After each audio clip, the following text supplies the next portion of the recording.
Daisy Winnows was a pillar of the Torrington community, known for her vibrant personality and infectious smile.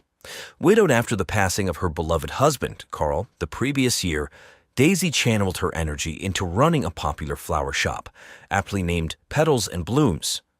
Prior to her entrepreneurial venture, she had dedicated years of her life to shaping young minds as a beloved kindergarten teacher at Torrington Elementary School.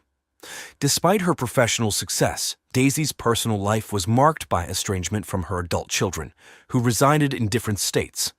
The specifics of their fractured relationship remained a mystery to town residents, but Daisy held on to a glimmer of hope that one day they would reconcile. She yearned to witness the formation of their future families, an aspiration that fueled her every waking moment. In January of 1982, as the harsh winter gripped Torrington, Daisy's life was abruptly cut short.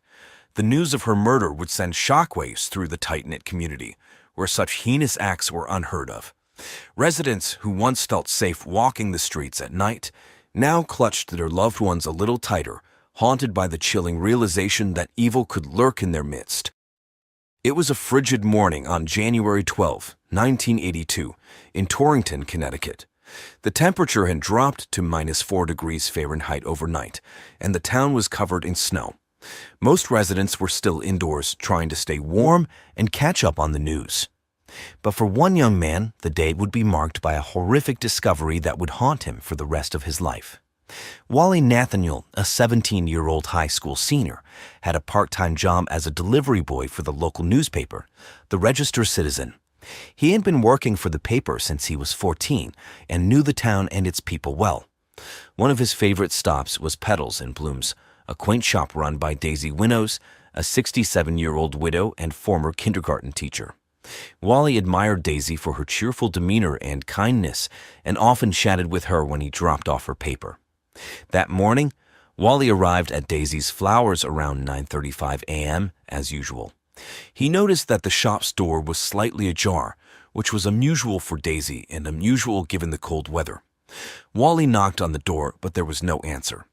He pushed the door open and stepped inside, calling out Daisy's name. What he saw next made him scream and drop his papers. Daisy was lying on the floor behind the counter, surrounded by a pool of blood. Her arms were almost cut off, and her face was unrecognizable. She had been brutally murdered, apparently with a large knife or a machete. Wally ran out of the shop, terrified, and called the police from a nearby payphone. The murder of Daisy Winnows would become a mystery that baffled authorities. Who would kill a harmless old lady in such a barbaric way? What was the motive behind this senseless crime? And where was the killer? These questions remained unanswered for months until a surprising twist in the case revealed the shocking truth behind Daisy's death. As soon as Wally Nathaniel reported his grisly discovery, the Torrington Police Department sprang into action. Within minutes, several patrol cars and an ambulance arrived at Petals and Blooms, followed by a forensic team and 2 homicide detectives. The shop was quickly sealed off with yellow tape, and curious bystanders were kept at a distance. The detectives in charge of the case were Michael Harrison and Sarah Jones-Levy, both seasoned veterans with impressive track records. They had worked together for over 5 years and had solved some of the most challenging cases in the state. They were known for their thoroughness, professionalism, and dedication. But even they were not prepared for the horror that awaited them inside the shop. As they entered, they were greeted by a scene of carnage that made them gasp. Daisy Winnows, the victim, was lying on the floor behind the counter, her body mutilated beyond recognition. Her arms were almost severed from her torso, and her face was slashed beyond repair. She had suffered multiple stab wounds to her chest, abdomen, and neck. Blood was everywhere, staining the floor, the walls, and the flowers. The detectives quickly surveyed the scene, looking for clues. They noticed that the shop was in a state of disarray, as if a struggle had taken place. Flower pots were broken, vases were smashed, and petals were scattered. A trail of bloody footprints led from the counter to the back door, indicating that the killer had fled that way. The back door was unlocked, and there were no signs of forced entry. The detectives also spotted the murder weapon, a large cleaver, lying on a table near the door. It was covered in blood and fingerprints. The detectives wondered how the killer had obtained such a weapon and why he had left it behind. They proceeded to collect evidence, taking photos, measurements, and samples. They also interviewed Wally Nathaniel, the delivery boy who had found the body. He was still shaken by the ordeal and could not provide much information. He said he had arrived at the shop around 9:35 a.m. and had found the door slightly open. He had entered calling out Daisy's name and had seen her body. He had run out screaming and had called the police from a nearby payphone. He said he had not seen anyone else around the shop and that he had no idea who would want to kill Daisy. The detectives thanked him for his cooperation and told him they would be in touch. They then contacted the coroner, who arrived shortly after. He examined the body and confirmed that Daisy had died from blood loss due to the multiple stab wounds. He estimated that the time of death was between 9 o'clock and 9:30 a.m., based on the body temperature and rigor mortis. He also noted that Daisy had defensive wounds on her hands, suggesting that she had tried to fight off her attacker. The detectives were puzzled by the motive behind the murder. Daisy Winnows was a well-liked and respected member of the community, with no known enemies or problems. The detectives decided to look into Daisy's personal life, hoping to find some clues. They also hoped to find some witnesses who might have seen or heard something suspicious around the shop that morning. They knew they had a tough case ahead of them, and that time was of the essence. They had to catch the killer before he struck again. The first person that Detectives Harrison and Jones-Levy wanted to talk to was Nick Hasselby, Daisy's boyfriend. Nick was a 41-year-old plumber who had met Daisy 6 months ago when he had fixed a leak in her shop. They had hit it off and had started dating soon after. Nick was a handsome and charming man who had a reputation for being a ladies' man. He had been married twice before and had several girlfriends in between. He was also 26 years younger than Daisy, which raised some eyebrows in the town. The detectives wondered if Nick had any motive to kill Daisy. Could he have been after her money or her shop? Could he have been jealous of her relationship with her children or someone else? Could he have been involved in some shady business or had a secret enemy? They decided to find out. They tracked down Nick at his apartment, where he lived alone. They knocked on the door and Nick opened it. He looked surprised to see them and asked them what they wanted. They told him they were investigating Daisy's murder and asked him if he could come with them to the station for some questions. Nick agreed and followed them to their car. At the station, they took Nick to an interrogation room where they asked him about his relationship with Daisy.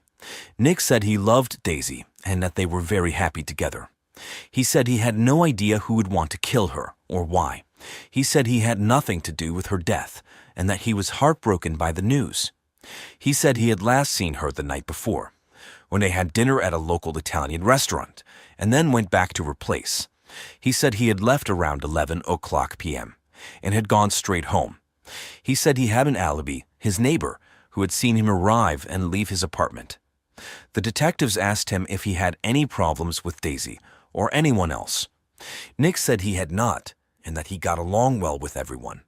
He said he had no enemies, no debts, no secrets. He said he had a good job and a good life. He said he had nothing to hide. The detectives were not convinced. They pressed him harder, trying to find any inconsistencies or contradictions in his story. They asked him about his past marriages, his previous girlfriends, his financial situation, his hobbies, his friends. They asked him if he had ever been violent or had a criminal record. They asked him if he had ever cheated on Daisy or had any other lovers. They asked him if he had ever argued with Daisy or had any disagreements. They asked him if he knew anyone who might have a grudge against him or Daisy. Nick denied everything. He said he was faithful, honest, and peaceful. He said he had never hurt anyone or done anything wrong. He said he had no enemies, no rivals, no conflicts. He said he only loved Daisy and wanted to be with her. He said he was innocent and begged them to believe him. The detectives were not sure what to think. Nick seemed sincere, but also suspicious. His story was consistent, but also convenient. His alibi was solid, but also shaky. His motive was unclear, but also possible. They decided to keep him under surveillance and to check his background. They also decided to look for other suspects who might have a stronger connection to the crime. While Mick Hasselby remained a prime suspect, the detectives did not rule out other possibilities. They decided to look into the last person who had seen Daisy alive according to the shot's records. That person was Danny Waters, a 24-year-old man who had bought a bouquet of roses from Daisy at 9:15 a.m., just 20 minutes before her body was found. Danny Waters was an odd and lonely figure in the town. He lived with his mother, Carla, who ran a car wash on the outskirts of Torrington. He had no job, no friends, no hobbies. He rarely left his house, except to run errands for his mother or to visit Daisy's shop. He was also illiterate, having never attended school or learned to read or write. The detectives were curious about Danny's relationship with Daisy. Why did he buy roses from her that morning? Who were they for? What did they talk about? Did he notice anything unusual or suspicious? They decided to pay him a visit. They drove to the car wash, where they found Carla Waters working. She was a 49-year-old woman with a stern and weary face. She greeted them coldly and asked them what they wanted. They told her they were investigating Daisy's murder and that they wanted to talk to Danny. Carla said Danny was not home and that he had nothing to do with Daisy's death. She said Danny was a good boy who never hurt anyone. She said Daisy was a nice lady who was kind to Danny. She said they had no reason to kill her. The detectives asked Carla if they could search her house, and she reluctantly agreed. They followed her to a small and shabby house next to the car wash.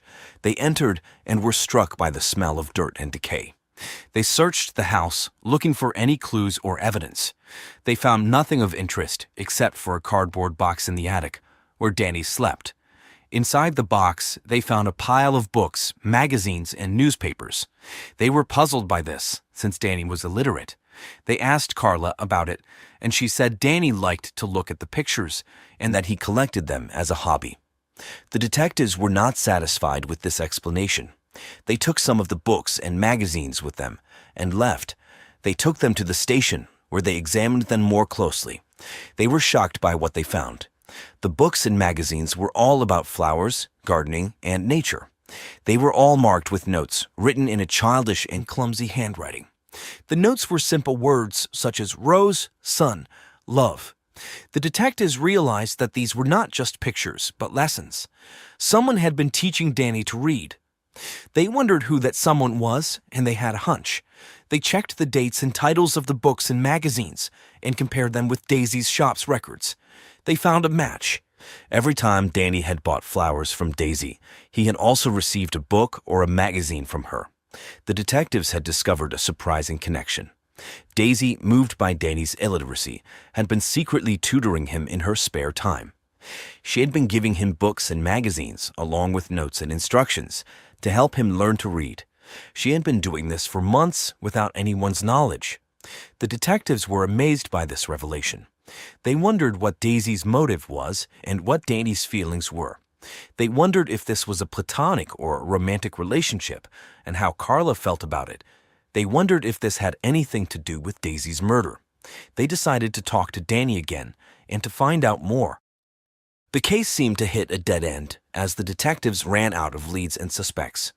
Nick Hasselby and Danny Waters had solid alibis, and no other person had a clear motive or opportunity to kill Daisy. The detectives were frustrated and desperate as the media and the public demanded answers. Then, a ray of hope. A forensic technician, working on the fingerprint analysis, found a match. A single print left on the cleaver that was used as the murder weapon belonged to none other than Carla Waters, Danny's mother. The detectives were stunned by this discovery. Carla Waters had not been on their radar as she had no apparent connection to Daisy, except for being Danny's mother. She had also cooperated with the police and had allowed them to search her house. She had seemed indifferent rather than suspicious. The detectives wondered what Carla's motive was and how and why she had pulled off the crime. They decided to confront her and to get some answers. The fingerprint match was a game-changer for the detectives. They had a new suspect and a new lead. They decided to dig deeper into Carla Waters' background and to find out what she was hiding. Carla Waters was a 49-year-old woman who had lived in Torrington all her life.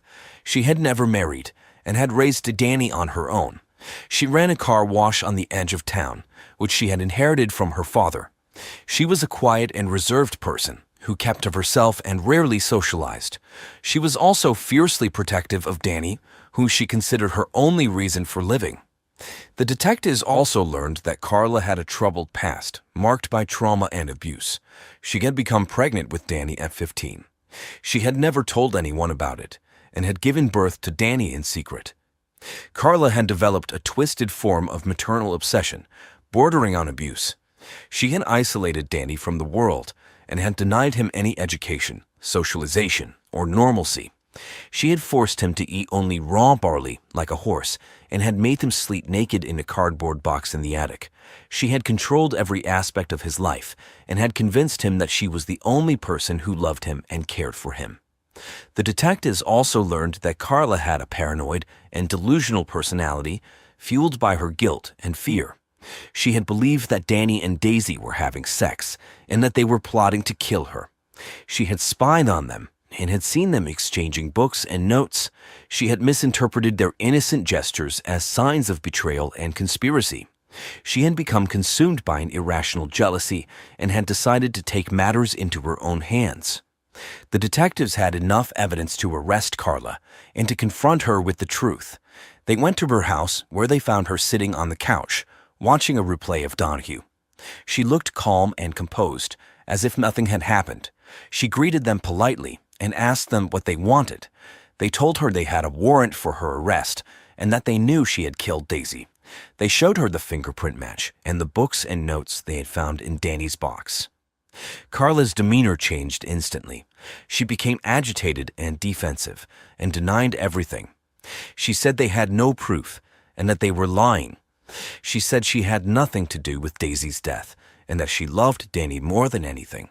She said Danny and Daisy were the ones who had killed her and that they were trying to frame her. She said they were evil and that she deserved to die. The detectives were shocked by Carla's reaction. They realized that she was mentally unstable and that she had no remorse or regret. They handcuffed her and took her to their car. They also called Danny and told him what had happened. Danny was speechless and could not believe that his mother was the killer. He said he was sorry for Daisy and that he had no idea what his mother had done. The detectives had solved the case, but they had also uncovered a dark and tragic story. A story of a mother's love gone wrong and a son's life ruined. A story of a woman's madness and a town's horror. A story of a flower's beauty and a murder's brutality. The trial of Carla Waters began on March 15, 1982, at the Litchfield County Courthouse. The judge presiding over the case was William Balls, a respected and experienced jurist. The prosecutor was Emily Carter, a young and ambitious assistant district attorney. The defense attorney was Thomas Hines, a seasoned and skillful public defender. The prosecution's case was built on the fingerprint evidence, the books and notes found in Danny's box, and the testimony of Danny and the detectives. Emily Carter portrayed Carla as a cold-blooded and calculating killer who had planned and executed the murder of Daisy Winnows out of a twisted sense of control over her son. She argued that Carla had acted with premeditation and malice, and that she deserved the maximum penalty, life imprisonment without parole. The defense's case was based on Carla's mental state, her abusive past, and her lack of criminal record. Thomas Hines argued that Carla was a mentally ill and traumatized woman who had suffered from a psychotic break and had acted under the influence of a delusion. He pleaded for the jury's mercy and compassion and asked them to consider a lesser charge, manslaughter. The trial lasted for 2 weeks and was filled with dramatic and emotional moments. Daisy's friends and colleagues testified about her kindness and generosity and expressed their grief and outrage. Danny testified about his mother's abuse and his relationship with Daisy and broke down in tears. Carla testified in her own defense and maintained her innocence and her delusion and showed no remorse or empathy. The jury, composed of 6 men and 6 women, deliberated for 3 days. They reviewed the evidence, the testimonies, and the arguments. They weighed the facts, the emotions, and the law. They debated, argued, and voted. Finally, they reached a unanimous verdict: guilty of first-degree murder, The verdict was announced on March 29, 1982, at 4:15 p.m. The courtroom was silent as the jury foreman read the verdict.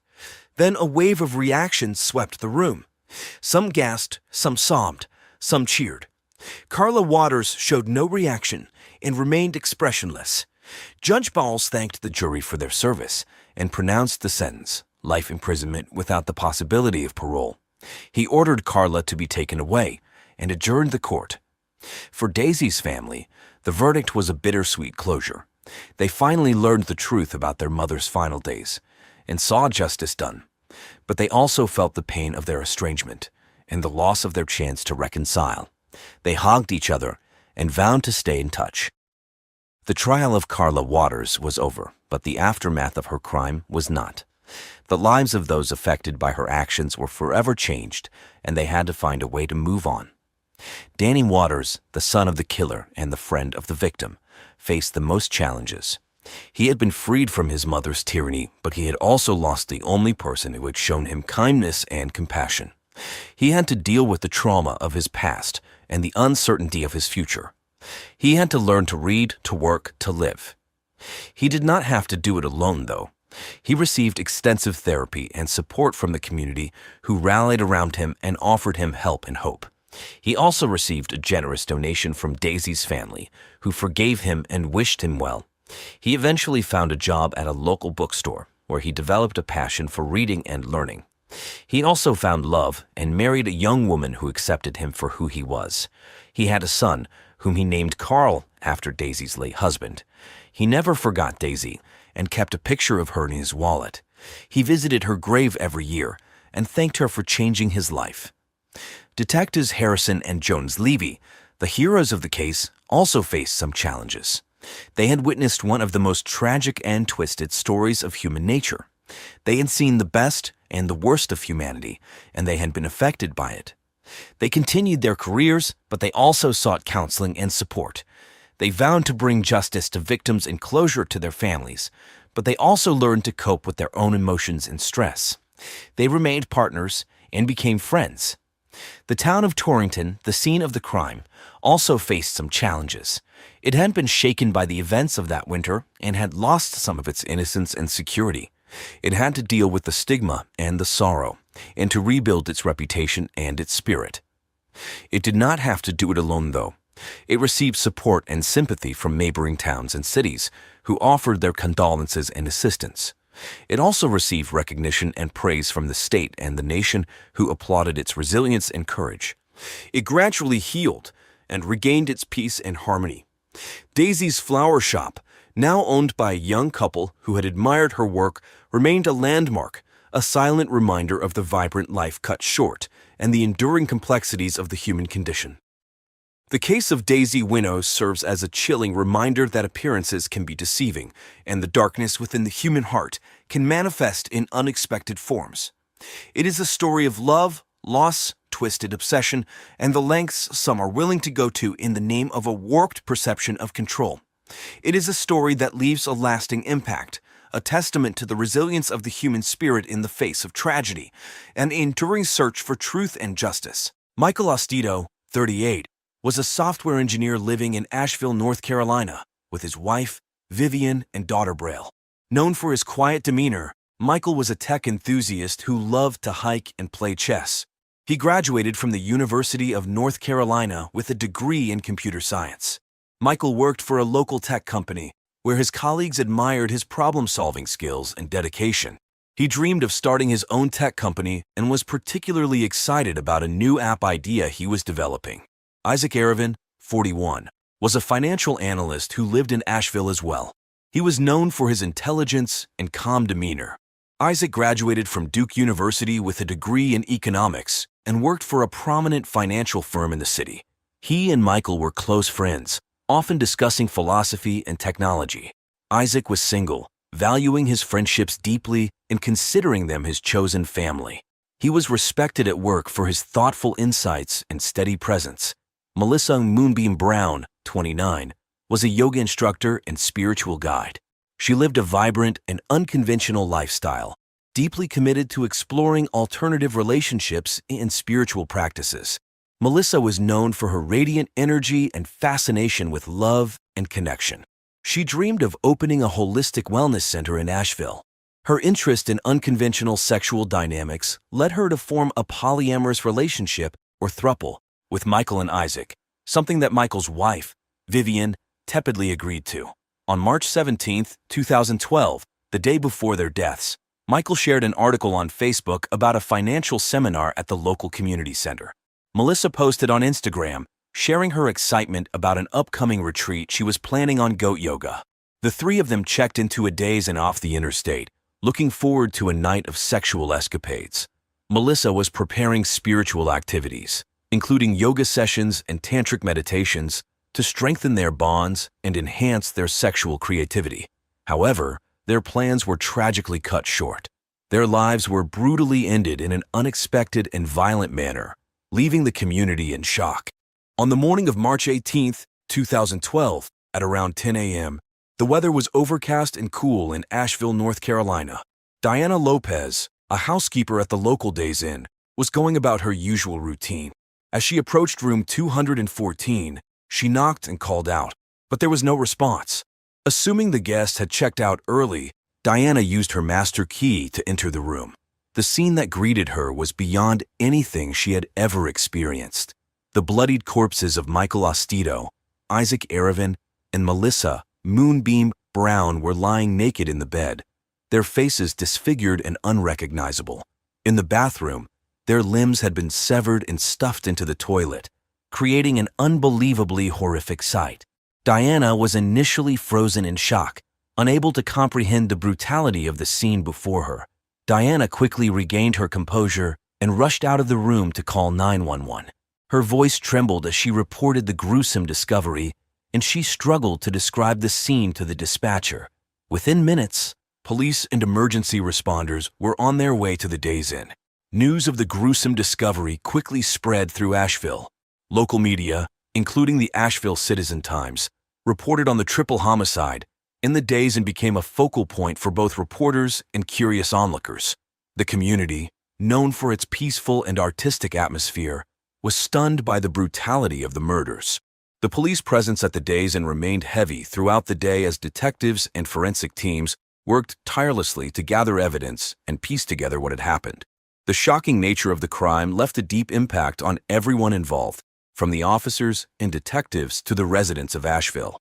The Asheville police arrived swiftly at the Days Inn on the morning of March 18, 2012. Detectives Jason Milkmaid Mullen and Lisa Ramirez, known for their thorough and insightful investigative skills, were called in to lead the case. Detective Mullen, a meticulous and detail-oriented investigator, had worked on several high-profile cases in Asheville. Detective Ramirez, known for her sharp instincts and ability to read people, complemented Mullen's methodical approach. As they entered room 214, they were struck by the brutality of the scene. Blood splatters covered the walls and furniture, and the bed was soaked in blood. The bodies of Michael Ostito, Isaac Aravan, and Melissa Moonbeam Brown lay in the bed, their faces unrecognizable and their limbs severed and stuffed into the toilet. The detectives quickly identified a katana, or Japanese sword, as the murder weapon. The presence of such an unusual weapon added a layer of complexity to the case. The detectives began their investigation by thoroughly documenting the crime scene. They took numerous photographs and collected samples for DNA analysis. Luminol was used to detect blood traces that were not immediately visible. The forensic team carefully gathered fibers, hair samples, and any other potential evidence that might provide clues about the killer. Detectives Mullen and Ramirez also spoke with Diana Lopez, the housekeeper who had discovered the bodies. Diana, still shaken, described the horrifying scene she had encountered and her immediate reaction. Her detailed account helped the detectives piece together the timeline of events leading up to the discovery. Outside the motel room, the parking lot was cordoned off with yellow police tape, and officers began canvassing the area, speaking with other guests and staff members to gather any additional information. They learned that no one had seen or heard anything unusual that morning, adding to the mystery of how the murders had occurred without attracting attention. The Asheville Citizen-Times and local TV stations quickly picked up the story, reporting on the shocking triple homicide. The community, known for its peaceful, artistic vibe, was shaken by the brutal crime. Reporters and onlookers gathered near the day's inn, seeking any updates on the investigation. As the day progressed, the detectives continued their meticulous work, hoping to find leads that would point them to the killer. The complexity of the crime scene and the unusual weapon used indicated a deeply personal and premeditated act of violence. The investigation was only beginning, but detectives Mullen and Ramirez were determined to uncover the truth behind the horrific murders. Vivian Ostito, 36, was the first suspect the police investigated. Vivian was Michael Ostito's wife, known for her outgoing personality and creative spirit. She worked as an art teacher at a local elementary school in Asheville and was often described as the life of the party.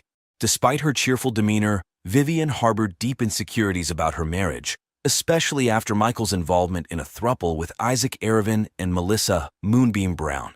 Vivian initially agreed to the unconventional relationship to make Michael happy and to keep the family whole for her daughter Braille, but she soon found herself overwhelmed by jealousy and resentment. Her charisma often masked these underlying feelings, but close friends noticed changes in her behavior. A fact police found suspicious was that Vivian had a collection of Japanese objects, including a katana, inherited from her aunt, a travel agent who specialized in trips to Japan who coincidentally was under investigation for sex trafficking older women to Japan. Detectives Mullen and Ramirez brought Vivian in for questioning. During the interrogation, Vivian appeared calm and cooperative, but the detectives sensed an undercurrent of tension. They asked her about her relationship with Michael and the throuple arrangement. Vivian admitted she was struggling with the situation, but denied any involvement in the murders. She explained that she and Braille spent the weekend at a friend's house, trying to distance herself from the complicated relationship dynamics. The detectives found Vivian's alibi questionable and continued to press her for more details. Vivian's calm demeanor began to crack, revealing her deep-seated anger and frustration. She spoke of feeling neglected and betrayed by Michael's increasing affection for Isaac and Melissa. Despite her emotional outburst, Vivian maintained her innocence, insisting she had no part in the brutal killings. To gather more evidence, the police searched Vivian's home. They found the collection of Japanese objects, including katanas, which appeared to match the murder weapon found at the crime scene. Forensic analysis was conducted to determine if this katana was indeed the weapon used. The detectives also looked into Vivian's phone records and emails, searching for any incriminating communications.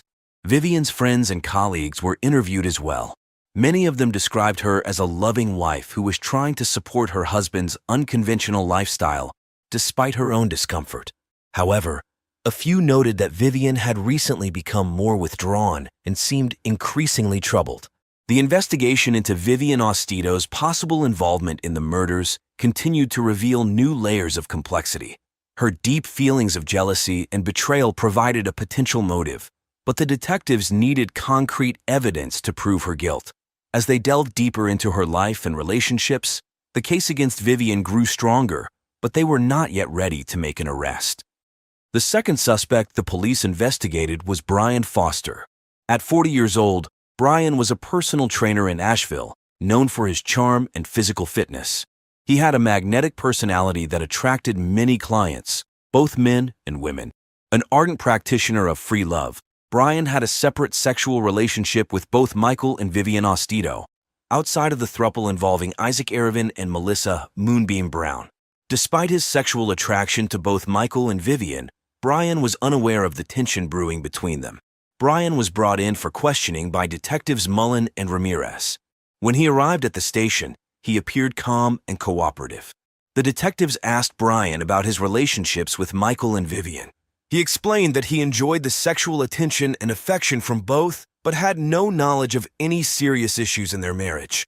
Brian was shocked to hear about the murders and expressed his condolences for the victims. The detectives then asked Brian about his whereabouts during the weekend of the murders. Brian stated that he had been working at the gym and visiting friends in Florida. He provided names and contact information for his alibi. The detectives verified Brian's alibi, finding that he had been seen at a gym in Tampa and with friends during the time of the murders.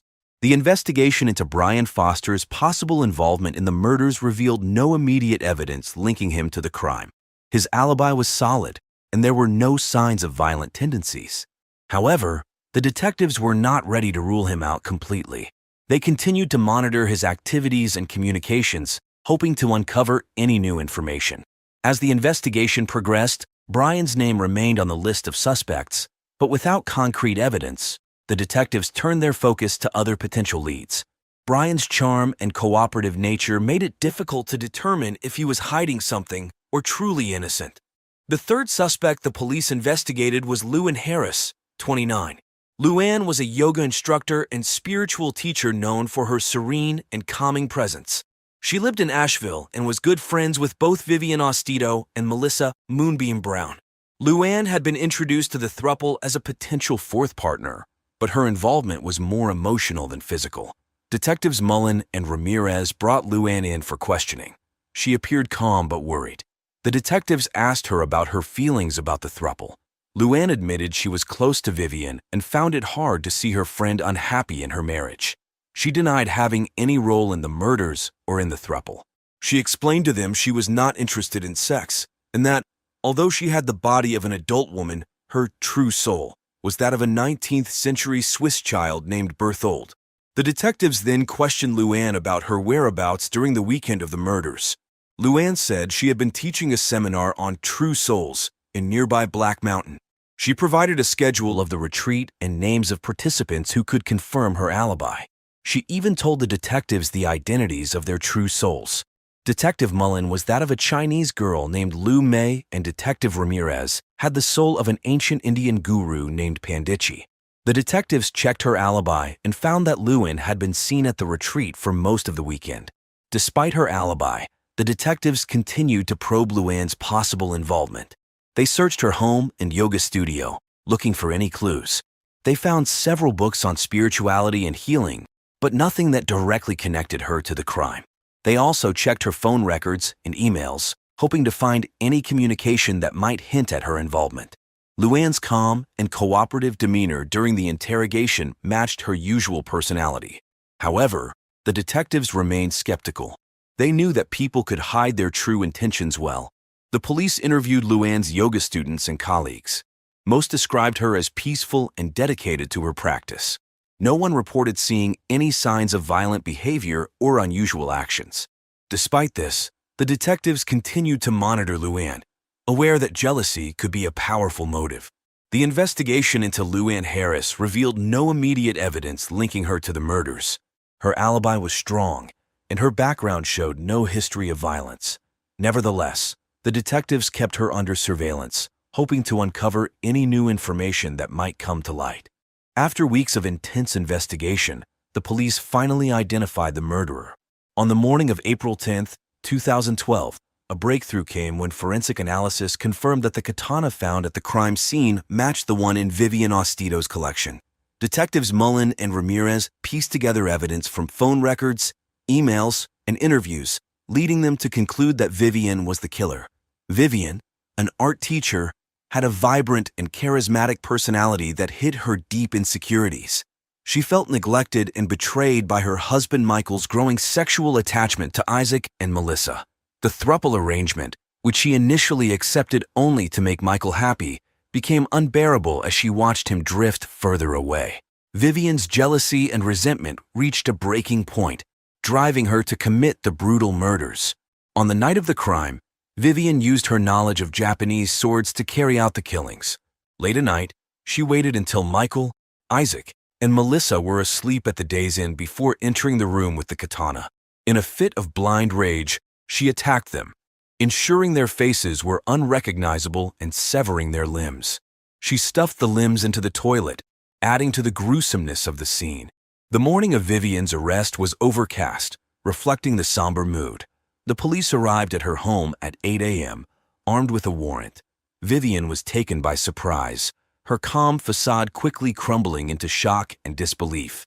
She was handcuffed and led to the police car, her neighbors watching in stunned silence. As the police car drove away, Vivian's emotions ranged from shock to a haunting realization of what she had done. The once vibrant art teacher was now at the center of a horrifying crime. The news of her arrest spread quickly through Asheville, leaving the community reeling. Brian Foster and Luann Harris, once suspects themselves, were equally shocked by the revelation. They had suspected Vivian's jealousy, but never imagined it would lead to such violence. Both faced their own emotional turmoil, dealing with the guilt of not foreseeing the tragic outcome. As Vivian Ostito faced the legal consequences of her actions, the community of Asheville tried to heal from the trauma. The police had unraveled a complicated web of relationships, jealousy, and betrayal to bring justice to the victims. The trial of Vivian Ostito began on October 12, 2012, in Asheville's Buncombe County Courthouse. The courtroom was packed with media, including reporters from the Asheville Citizen-Times and local TV stations. The community followed the trial closely, eager for justice to be served. The prosecution was led by District Attorney Ray Reynolds, a seasoned lawyer known for his firm stance on violent crimes. Reynolds, 75, was confident and assertive, presenting a compelling case against Vivian. He detailed how her jealousy and resentment had driven her to commit the brutal murders. Reynolds showed the jury the forensic evidence linking the katana to Vivian and highlighted her motive rooted in emotional turmoil. Vivian's defense attorney, Rachel McAllister, was 38 and known for her empathetic approach to cases. McAllister argued that Vivian's actions were a result of temporary insanity brought on by the extreme stress and emotional pain from the throuple arrangement. She painted a picture of a woman pushed to her limits by a complicated and unorthodox relationship dynamic. McAllister called several witnesses who testified about Vivian's previously stable and kind nature, trying to evoke sympathy from the jury. Throughout the trial, the emotional reactions of the victims' families were palpable. Michael Ostito's family sat in the courtroom, their faces a mix of sorrow and anger. Melissa Moonbeam Brown's spiritual community members, known as the Sunshine Family, attended daily, holding ritual scarring sessions outside the courthouse. After 3 weeks of testimony and evidence, the jury reached a verdict. On October 22, 2012, Vivian Ostito was found guilty of 3 counts of first-degree murder. The courtroom was silent as the verdict was read, with the victims' families showing a mix of relief and grief. The judge sentenced Vivian to 3 consecutive life terms in prison. Vivian remained expressionless as the sentence was handed down, her once vibrant personality now a shadow of its former self. The sentencing brought a sense of closure to the victims' families, though the pain of their loss remained. Michael's family felt justice had been served, but they continued to mourn his untimely death. Melissa's spiritual community and Isaac's relatives hoped the verdict would bring some peace, though they knew the healing process would be long. Following Vivian Ostito's trial and sentencing, life began to slowly return to normal for those involved in the case. For the victims' families, the pain of their loss lingered, but the closure provided by the verdict brought a sense of peace. The detectives received commendations for their dedication and professionalism in solving the case. They continued to work on other investigations, though the memory of the gruesome murders stayed with them. The Asheville Police Department implemented new protocols for handling similar cases, ensuring a more coordinated and efficient response in the future. For Brian Foster and Lewin Harris, life took unexpected turns after the trial. Brian, still reeling from the shock of Vivian's betrayal, decided to leave Asheville and start afresh in Tampa, Florida. He found solace in his work as a personal trainer, channeling his energy into helping others achieve their fitness goals. Luann, on the other hand, chose to deepen her spiritual practice, finding comfort in yoga and meditation. She opened her own studio in downtown Asheville, offering classes that focused on healing and inner peace. As the years passed, the memory of the triple homicide faded from the public consciousness, replaced by new events and headlines. Asheville continued to thrive as a vibrant and eclectic community, known for its art galleries, craft breweries, and scenic mountain views. But for those who had been directly impacted by the tragedy, the scars remained, a reminder of the fragility of life and the importance of cherishing every moment. This concludes today's episode of True Crime Case Files.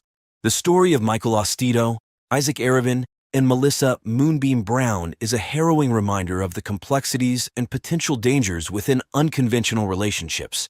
Behind closed doors, hidden tensions and unaddressed emotions can lead to devastating outcomes. David Dane was a 48-year-old kindergarten teacher who lived in Tampa, Florida. He taught at Sunny Days Kindergarten, where he had worked for 25 years. David was well loved by his students and their parents. He was known for his engaging teaching style and charismatic personality. David lived with his wife, Jennifer, and their 2 teenage children, Emily and Jacob. The Dane family was active in their church and often participated in community events. David had always dreamed of being a teacher, despite being a man in a predominantly female field, and was passionate about his work. His classroom was filled with colorful posters, educational toys, and books from popular series like Magic Treehouse and the Berenstain Bears.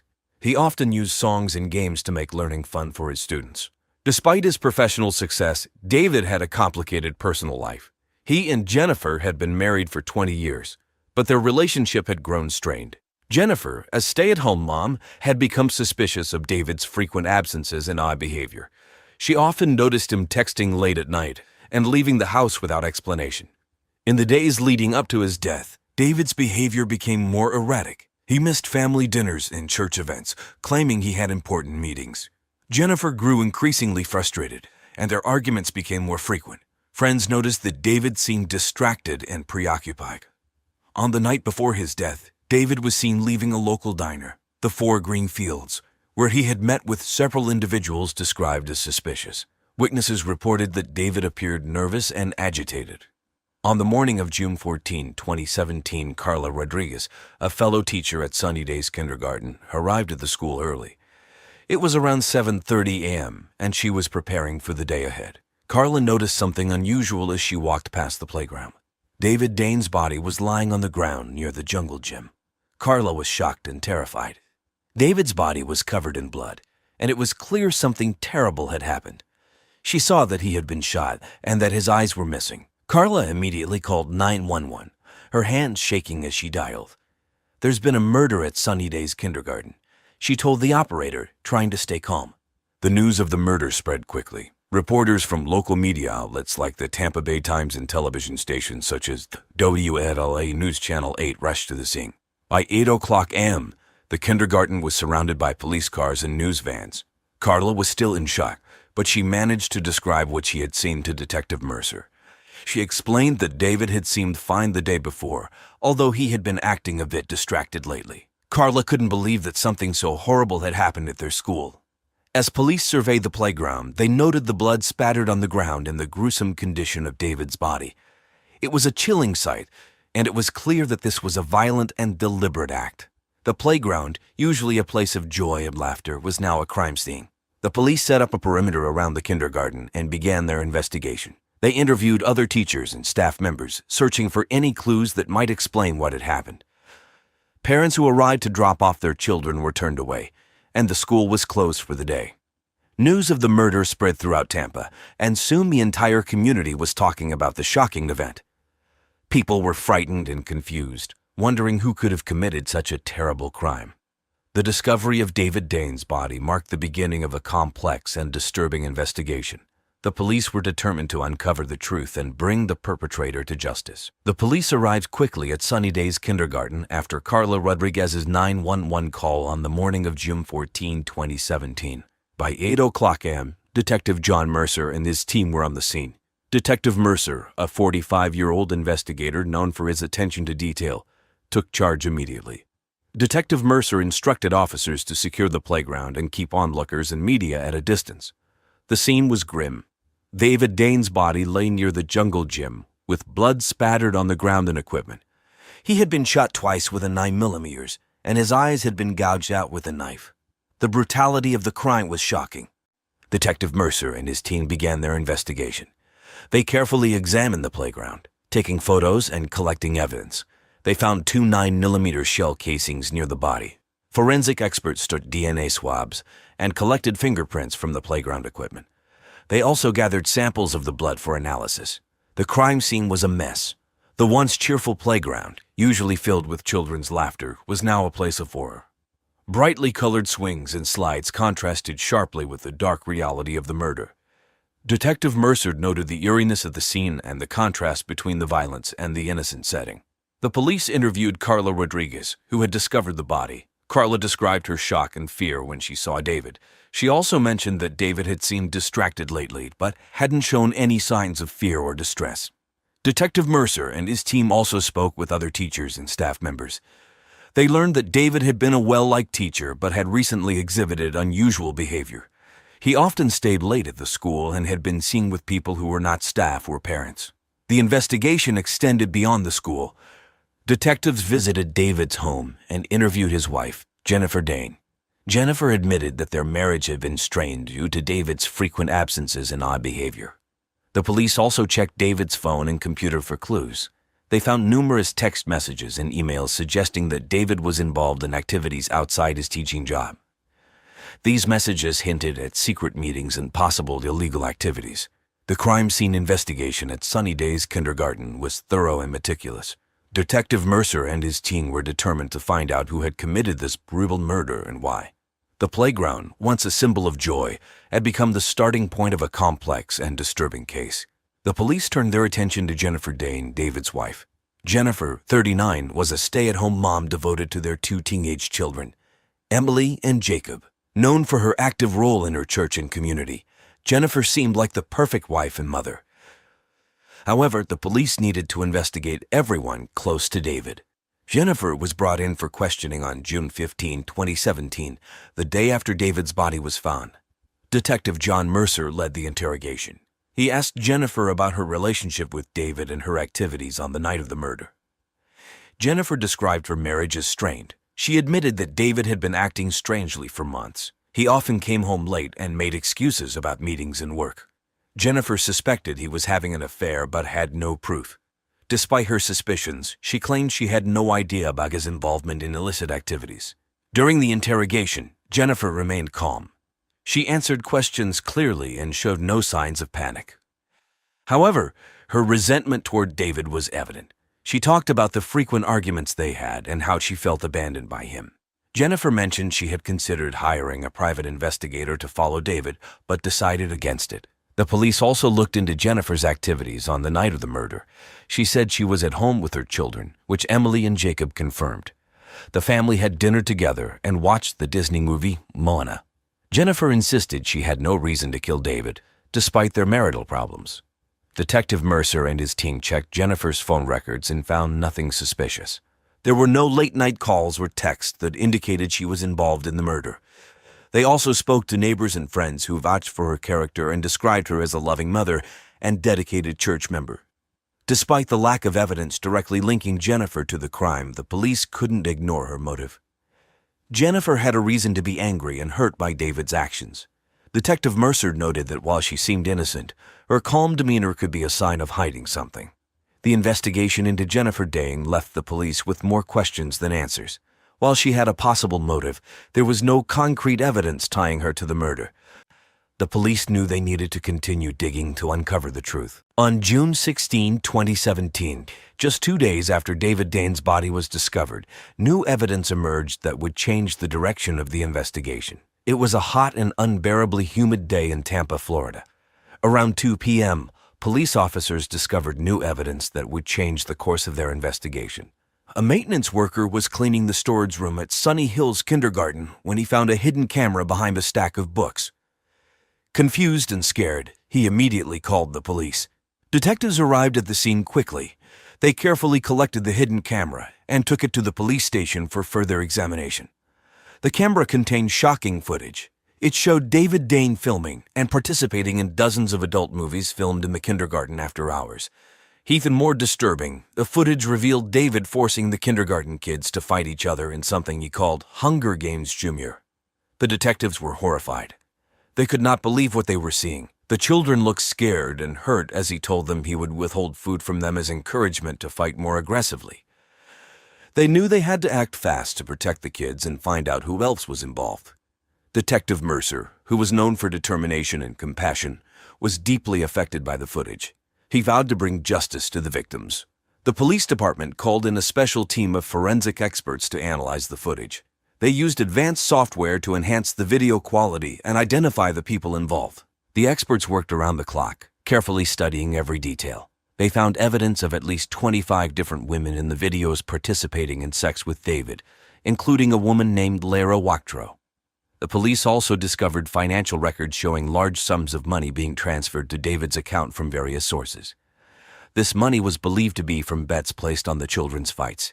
Detective Mercer, who was also known for his analytical skills, carefully traced the transactions back to their sources. This led to several new leads, including people who placed bets on the fights. In addition, police have found a series of texts between David and Lara Wachtro. The messages were sexually explicit and revealed that David had been having an affair with Lara, beyond their involvement in adult movies. This discovery added a new layer to the case and provided the police with a potential new suspect. After discovering the hidden camera footage, the police turned their attention to Lara Wachtro, one of the estimated 25 women David Dane had been sexually involved with. Lara was a 21-year-old with a fierce and independent personality. She worked as a barista at a local Starbucks and was known for her intense and passionate nature. On June 17, 2017, detectives visited Lara at her apartment. It was a humid and hot morning in Tampa. Lara was initially nervous but agreed to talk. She admitted she first met David while filming an adult movie, using the name Daisy Hyman, filmed at the kindergarten where he worked. She described David as charming and persuasive, someone who could easily convince people to do what he wanted. Lara told the detectives she had grown increasingly frustrated with David. He had promised to leave his wife, Jennifer, for her, but he never did. She was angry and felt betrayed. Lara explained that she knew about David's double life, but was too scared to go to the police. She feared for her safety and said she didn't know anything about the children involved in the fight ring. During the interrogation, Lara remained calm but showed signs of emotional distress. She provided the detectives with more details about the adult movies and the fight ring. Lara revealed that David was making a lot of money from these illegal activities and that many notables in the community were involved. She gave names of individuals who placed bets on the children's fights, which gave the police several new leads to investigate. Lara's information was crucial. It helped the detectives understand the extent of David's operations and the number of people involved. Detective Mercer, known for his empathetic approach, could see that Lara was a victim in her own way. She was manipulated and used by David, much like the other women and children. Mercer assured Lara that the police would protect her if she cooperated fully with the investigation. The detectives also checked Lara's phone records and found numerous text messages and calls between her and David. These messages confirmed her story about their relationship and David's promises to leave his wife. Lara's cooperation gave the police valuable insights and led them closer to uncovering the full truth about David Dane's secret life and the people involved in his crimes. After speaking with Lara Wachtro, the detectives turned their focus to Jordan Alarcon Perico. Jordan was a 24-year-old single father and construction worker who had recently moved to Tampa from Cuba. He had discovered unusual bruises on his son's body and was deeply concerned. On June 18, 2017, at around 11 a.m., Detectives Maria Lopes and John Harris visited Jordan at his construction site. It was another hot, sunny day in Tampa. Jordan was tough and protective, traits that helped him survive the hardships of fleeing Cuba. When the detectives approached him, he was initially defensive but agreed to speak when they explained the situation. Jordan told the detectives that he had become suspicious when his son, Nathaniel, a student at Sunny Hills Kindergarten, came home with bruises and a scared look. Nathaniel eventually confessed that he was forced to fight other children at school or he wouldn't be fed. Jordan was furious and confronted David Dane just days before his murder. He described David as smug and dismissive during their confrontation. During the interrogation, Jordan's anger was evident. He felt betrayed by someone he trusted to care for his child. However, he maintained his innocence, insisting he did not kill David. He admitted to confronting David but claimed he walked away when David threatened to call the police on him. The detectives carefully examined Jordan's alibi for the time of David's murder.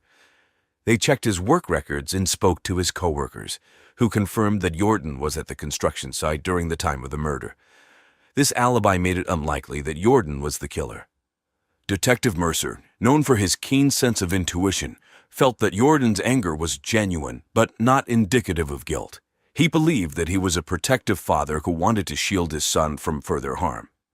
Detective Harris, with his analytical approach, focused on verifying Jordan's statements and looking for any inconsistencies.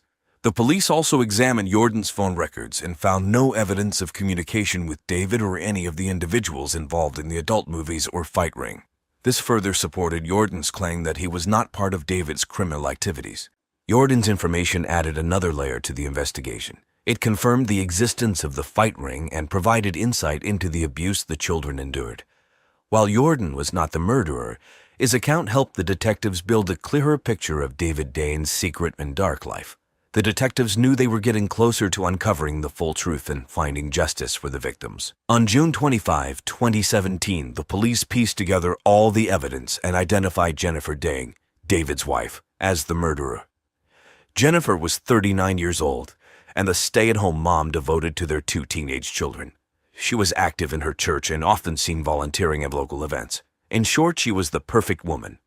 However, her life took a dark turn when she discovered David's numerous affairs and his involvement in filming adult movies at the kindergarten where he worked. Jennifer's world shattered further when she found out about the underground fight ring where David forced the children he cared for to fight. Driven by anger and a sense of betrayal, Jennifer decided to end David's double life. She saw herself as a biblical angel of mercy, determined to protect the children from further harm. On the evening of June 30, 2017, Jennifer confronted David at the kindergarten playground. She shot him twice with a 9mm gun and then gouged out his eyes with a knife, a symbolic act representing her disgust and anger. She believed that by doing this, she was saving the children and putting an end to David's heinous acts. Detectives worked tirelessly to connect the dots. They found traces of gunpowder on Jennifer's clothes and discovered a 9mm gun hidden in their garage. The gun matched the bullets found in David's body. Additionally, phone records showed Jennifer had discovered David's secret activities through text messages and emails she had access. On June 15, at 3 p.m., the police arrived at the Dane residence to arrest Jennifer. It was a tense and emotional scene. Jennifer appeared calm and did not resist arrest. She seemed almost relieved that her ordeal was over. Detective Lopez, known for her compassionate approach, carefully explained the charges to Jennifer, who listened quietly. The news of Jennifer's arrest shocked the community. David's double life and the truth about the kindergarten fight ring left many parents horrified. When Jennifer was taken into custody, David's family had mixed reactions. Some were angry and felt betrayed by Jennifer, while others were sympathetic, understanding the rage and horror she must have felt. Jennifer's arrest brought a sense of closure to the investigation. The detectives knew they had uncovered the full truth and brought the person responsible to justice. The case highlighted the importance of vigilance and the need to protect the innocent from those who would harm them. The trial of Jennifer Dane for the murder of her husband, David Dane, began on September 10, 2018. The courtroom was filled with reporters from local news outlets like the Tampa Bay Times and WFLA News Channel 8. The case had garnered significant attention due to the shocking nature of the crime and the revelations about David's double life. The prosecution was led by Assistant State Attorney Mark Hayes, a 50-year-old known for his meticulous approach and strong courtroom presence. In his opening statement, Hayes painted Jennifer as a betrayed and enraged wife who sought revenge for her husband's infidelity and secret activities. He detailed how Jennifer had discovered David's affairs and his involvement in the underground fighting ring.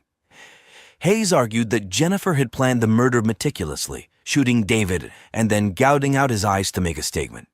The defense attorney, Clara Mitchell, a 45-year-old with a reputation for passionately defending her clients, argued that Jennifer was a devoted wife and mother pushed to the brink by her husband's betrayal. Mitchell emphasized Jennifer's role in the community and her dedication to her family. She claimed that Jennifer had no prior history of violence and suggested that the real murderer could be one of David's associates from the fighting ring or his many affairs. The trial lasted for 3 weeks. Testimonies from witnesses, including Carla Rodriguez and Lara Wachtro, painted a picture of David's complicated life. The prosecution presented evidence, including the shell casings found at the scene and Jennifer's text messages expressing her anger and hurt. Throughout the trial, the Dane family's emotions ran high. Emily and Jacob, David and Jennifer's teenage children, were often seen in the courtroom, looking devastated. Friends and neighbors who had known the Danes for years struggled to reconcile the loving family they knew with the dark secrets being revealed. On October 2, 2018, the jury delivered their verdict. Jennifer Dane was found guilty of first-degree murder. The courtroom was silent as the judge read the sentence: life in prison without the possibility of parole. Jennifer showed little reaction, her face pale and expressionless. The impact of the verdict was profound. David's family and friends expressed relief that justice had been served, but there was also a deep sense of loss and sorrow. The community of Tampa was left to grapple with the reality that a beloved teacher and community member had led such a double life and met such a tragic end. After Jennifer Dane was sentenced to life in prison, the community of Tampa tried to return to normal. However, the shock of David Dane's murder and the revelations of his secret life left a lasting impact on everyone involved. Jennifer Dane began her life sentence at the Florida State Prison. She maintained her innocence, often writing letters to her children, Emily and Jacob, who struggled with the loss of both parents. Jennifer's church and some friends continued to support her, believing she had been pushed to the edge by David's betrayal. Emily, 17, and Jacob, 15, moved in with their maternal grandparents. They tried to continue their lives, but the trauma of their father's death and their mother's imprisonment affected them deeply. Both teens received counseling and support from their school, Jefferson High, to help them cope with the tragedy. They found solace in activities they loved. Emily focused on her art, and Jacob immersed himself in sports, particularly soccer. Detective John Mercer and his team returned to their regular duties, but couldn't forget the Dane case. The investigation had been one of the most complex of Mercer's career. He felt a mixture of satisfaction and sorrow knowing they had solved the case, but at the cost of a family's destruction. Lara Wachtro, the young woman involved with David, moved away from Tampa. The media attention and public scrutiny made it impossible for her to continue her life there. She relocated to Orlando, where she started over, working at another coffee shop and taking classes at a community college. Lara remained haunted by her connection to the case, but was determined to build a new life. Jordan Alarcon Perico, the father who had confronted David about the underground fighting ring, returned to his job as a construction worker. He focused on providing a stable life for his son, who was a student at Sunny Days Kindergarten. Jordan became more involved in his son's education and activities, ensuring his child was safe and happy. The staff and students at Sunny Days Kindergarten struggled to move on from the tragedy that had occurred on their playground. The school brought in counselors to help the children and teachers deal with their grief and fear. Over time, the laughter of children playing returned to the playground, but the memory of David Dane's murder lingered. The community of Tampa, while shocked by the events, rallied together. Local organizations held fundraisers to support the Dane children and increase awareness about domestic violence and the importance of mental health. Life slowly returned to a semblance of normalcy, but the lessons learned from the Dane case remained with everyone. The story of David Dane is a tragic reminder of the hidden complexities that can lurk behind seemingly perfect lives. His double life led to a violent end, leaving a lasting impact on his family and community. Connor Smith was a 21-year-old college student living in Sarasota, Florida, a city known for its population of rich cougars, snowbirds, and the dark underbelly of young people who serve them in every way. He was passionate about cooking and dreamed of becoming a top chef. His friends often called him a foodie, and he loved to experiment with different recipes. Connor was a student at Sarasota State College of Florida, where he studied culinary arts. He had a part-time job as a food critic intern at the local newspaper, the Sarasota Herald-Tribune. His reviews were already gaining attention for their snappy, biting style, often bashing Central Florida's love of chain restaurants. Connor was well-liked by his peers. He was known for his friendly personality and his ability to make everyone around him feel comfortable. He had a natural charisma that made him popular not just with his friends, but also with older women. He often attended Sarasota's high-end social events with them in exchange for sex. Connor was confident and adventurous, always looking for new lovers and experiences in life, love, and in the kitchen. In the days before his death, Connor was busy working on a new restaurant review. He was excited about the opportunity to visit one of Sarasota's most exclusive restaurants, Ophelia's on the Bay, a spot famous for its seafood and waterfront views. Connor's excitement was evident in his conversations with friends and colleagues. He was eager to make a name for himself in the world of food journalism and hoped this review would help him stand out. Connor's dreams were big. He wanted to travel the world, tasting different cuisines and learning from the best chefs. He often talked about moving to New York City one day to work in the Michelin-starred restaurant. But those dreams were cut short by a deadly plan that no one saw coming. On the morning of January 15, 2015, Sarasota was just starting to wake up to a clear, crisp day. Around 8 o'clock a.m., Connor Smith's roommate, Jordan Kim, noticed something was off. Connor hadn't left for his early morning shift at the Sarasota Herald-Tribune, which was unusual. Connor was always up before dawn, eager to get a head start on his day. Jordan knocked on Connor's bedroom door, but there was no response. Concerned, he decided to open the door. What he found inside was something that would haunt him forever. Connor was lying on his bed, motionless, with a pale complexion and no signs of life. The room, usually filled with the smell of whatever dish Connor had been perfecting, was now eerily quiet, smelling disturbingly of urine and feces. There were no signs of a struggle, no broken furniture, and no overturned belongings. It was as if Connor had simply gone to sleep and never woken up. Jordan's first reaction was shock. He stood frozen in the doorway, unable to process what he was seeing. Then panic set in. He rushed to his phone and dialed 911, his hands trembling as he tried to explain the situation to the dispatcher. His voice cracked with fear and confusion as he described how he had found his best friend unresponsive in bed. When the paramedics arrived, they quickly confirmed what Jordan already feared. Connor was dead. The police arrived shortly after, their flashing lights reflecting off the walls of the small apartment. The scene was surreal, the calm of the morning shattered by the reality of death. Jordan was in a state of shock. He couldn't believe what had just happened. The officers on the scene had to coax him out of the apartment so they could begin their investigation.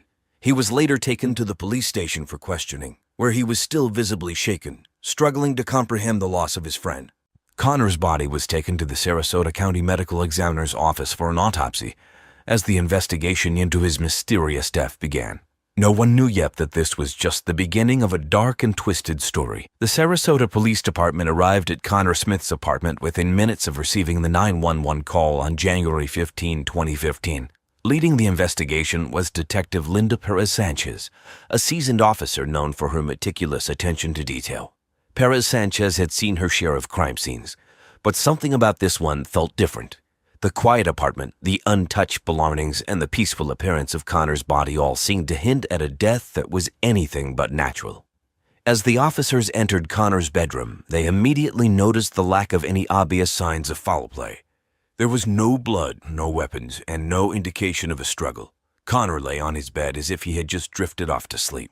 But as Detective Perez-Sanchez took a closer look, she began to suspect that something more sinister had occurred. Connor's pale skin and the faint, bluish tinge around his lips pointed to a possible poisoning. The crime scene was methodically photographed and documented. Every detail, from the neatly made bed to the half-empty glass of water on the nightstand, was carefully recorded. The police combed through the room, searching for any clues that might explain how a healthy, 21-year-old man could suddenly die. They dusted for fingerprints, collected samples from the water glass, and bagged several items from the kitchen, including a tray of leftover cannelloni that Connor had brought home from dinner the night before. The medical examiner, Dr. Karen Ong, arrived at the scene shortly after. She performed a preliminary examination and confirmed Detective Perez-Sanchez's suspicions. Connor's death appeared to be the result of poisoning. Dr. Ong ordered a full toxicology report to determine exactly what substance had caused Connor's untimely death. As the investigation continued, the police expanded their search to the entire apartment. They questioned Jordan Kim, Connor's roommate, who was still in shock but cooperated fully with the investigators. Jordan described Connor's recent activities, including his job at the Sarasota Herald-Tribune and his passion for cooking. He mentioned that Connor had been in good spirits the night before, excited about a new restaurant review he was working on. Detective Perez-Sanchez knew that time was of the essence. If Connor had been poisoned, the person responsible might still be nearby, and the toxicology report would be crucial in identifying the exact cause of death. Bella Summers, 67, was the first person the police questioned in their investigation into Connor Smith's death. Bella was a well-known figure in Sarasota's social scene. She was glamorous, confident, and fiercely proud of her youthful appearance. As so-called cougar, Bella had a reputation for sexual relationships with much younger men, and Connor was one of them. Despite her age, Bella held on to her allure, using her charm to stay at the center of Sarasota's wealthy and older elite. Bella's past was as colorful as her present. She often reminisced about her days at Disney World, where she was one of the first girls to work there when it opened in 1971.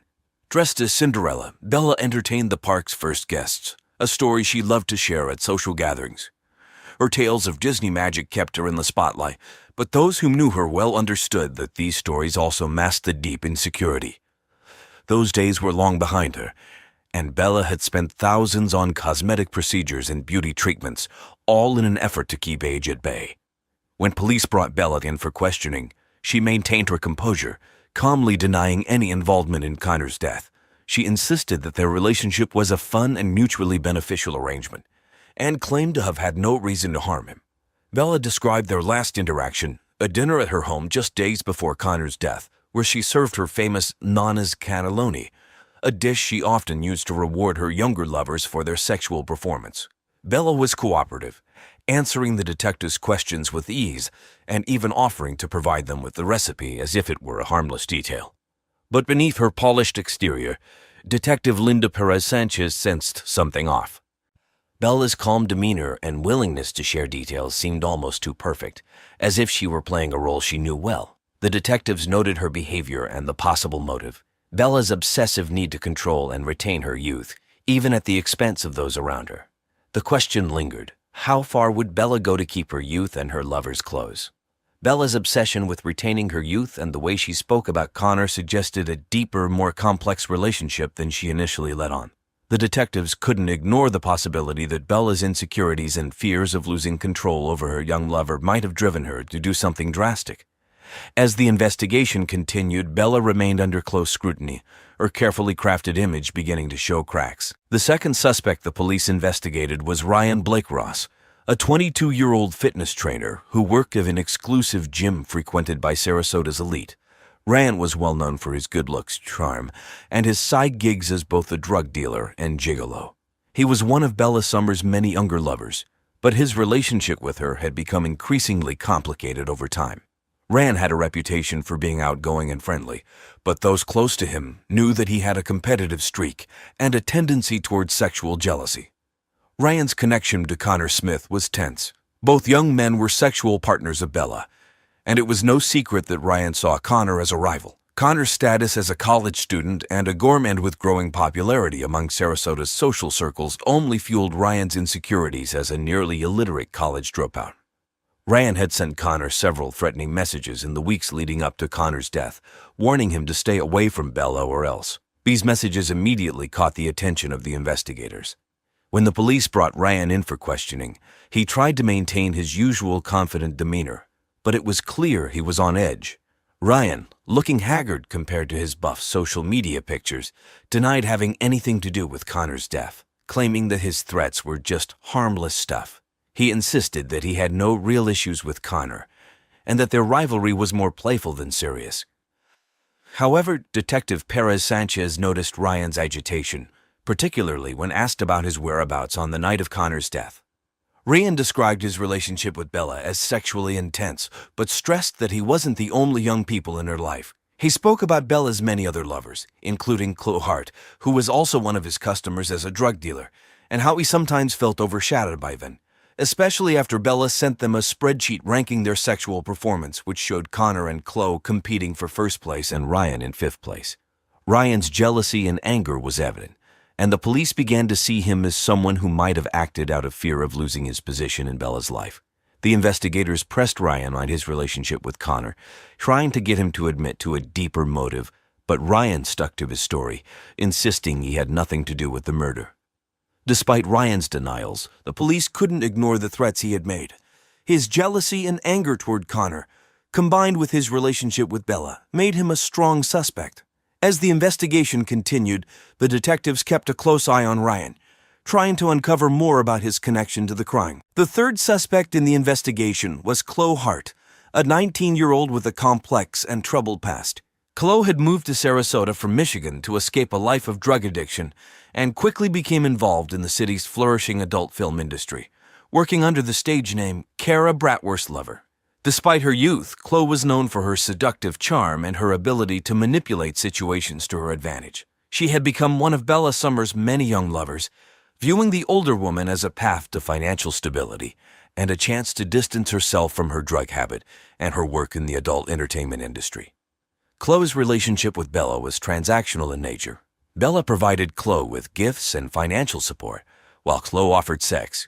However, Chloe was not content with just being one of many. She wanted to secure her place as Bella's one and only.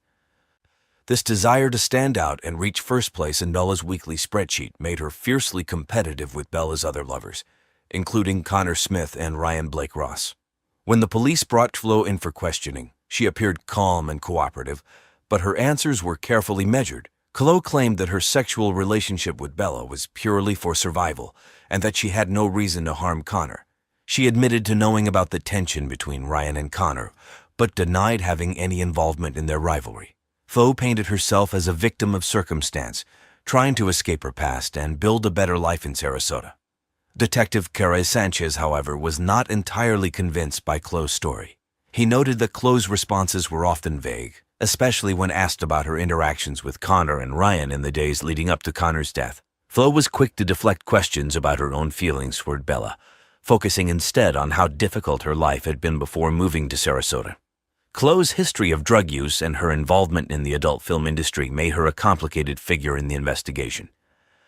The detectives were aware that Chloe had recently been diagnosed with HIV/AIDS, something she attributed to her drug habit.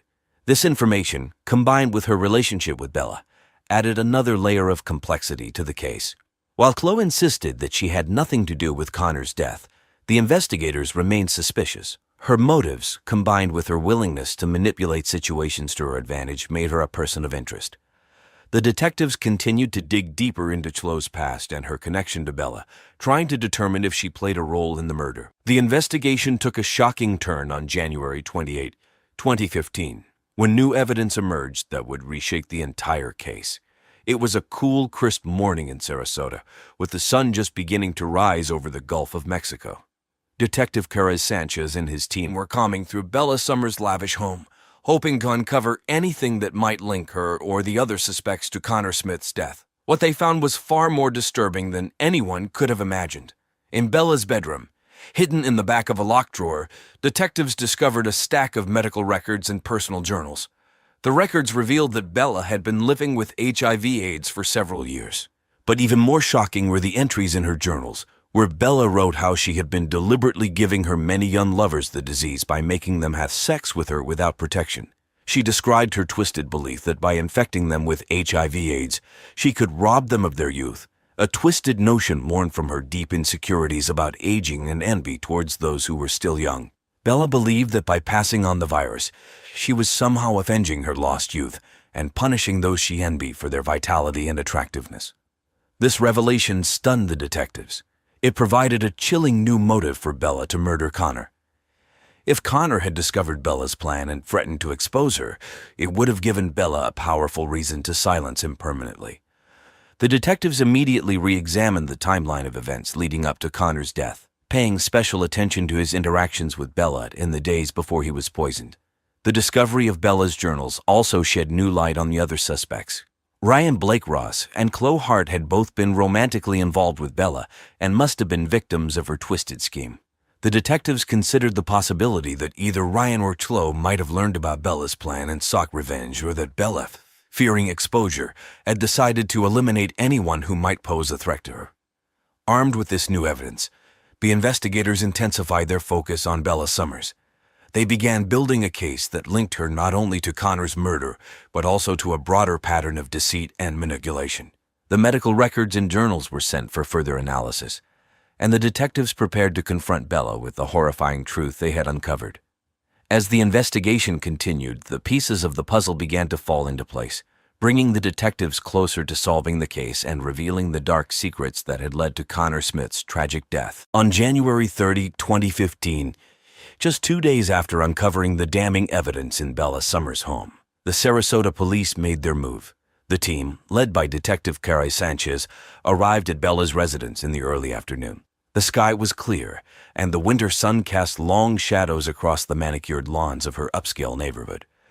Bella was at home, preparing for one of her famous dinner parties, when the detectives knocked on her door. Bella, dressed in an elegant robe and with her hair perfectly styled, answered the door with her usual confident smile. But that smile quickly faded when Detective Carey Sanchez informed her that she was under arrest for the murder of Connor Smith. Bella's reaction was a mix of shock and defiance.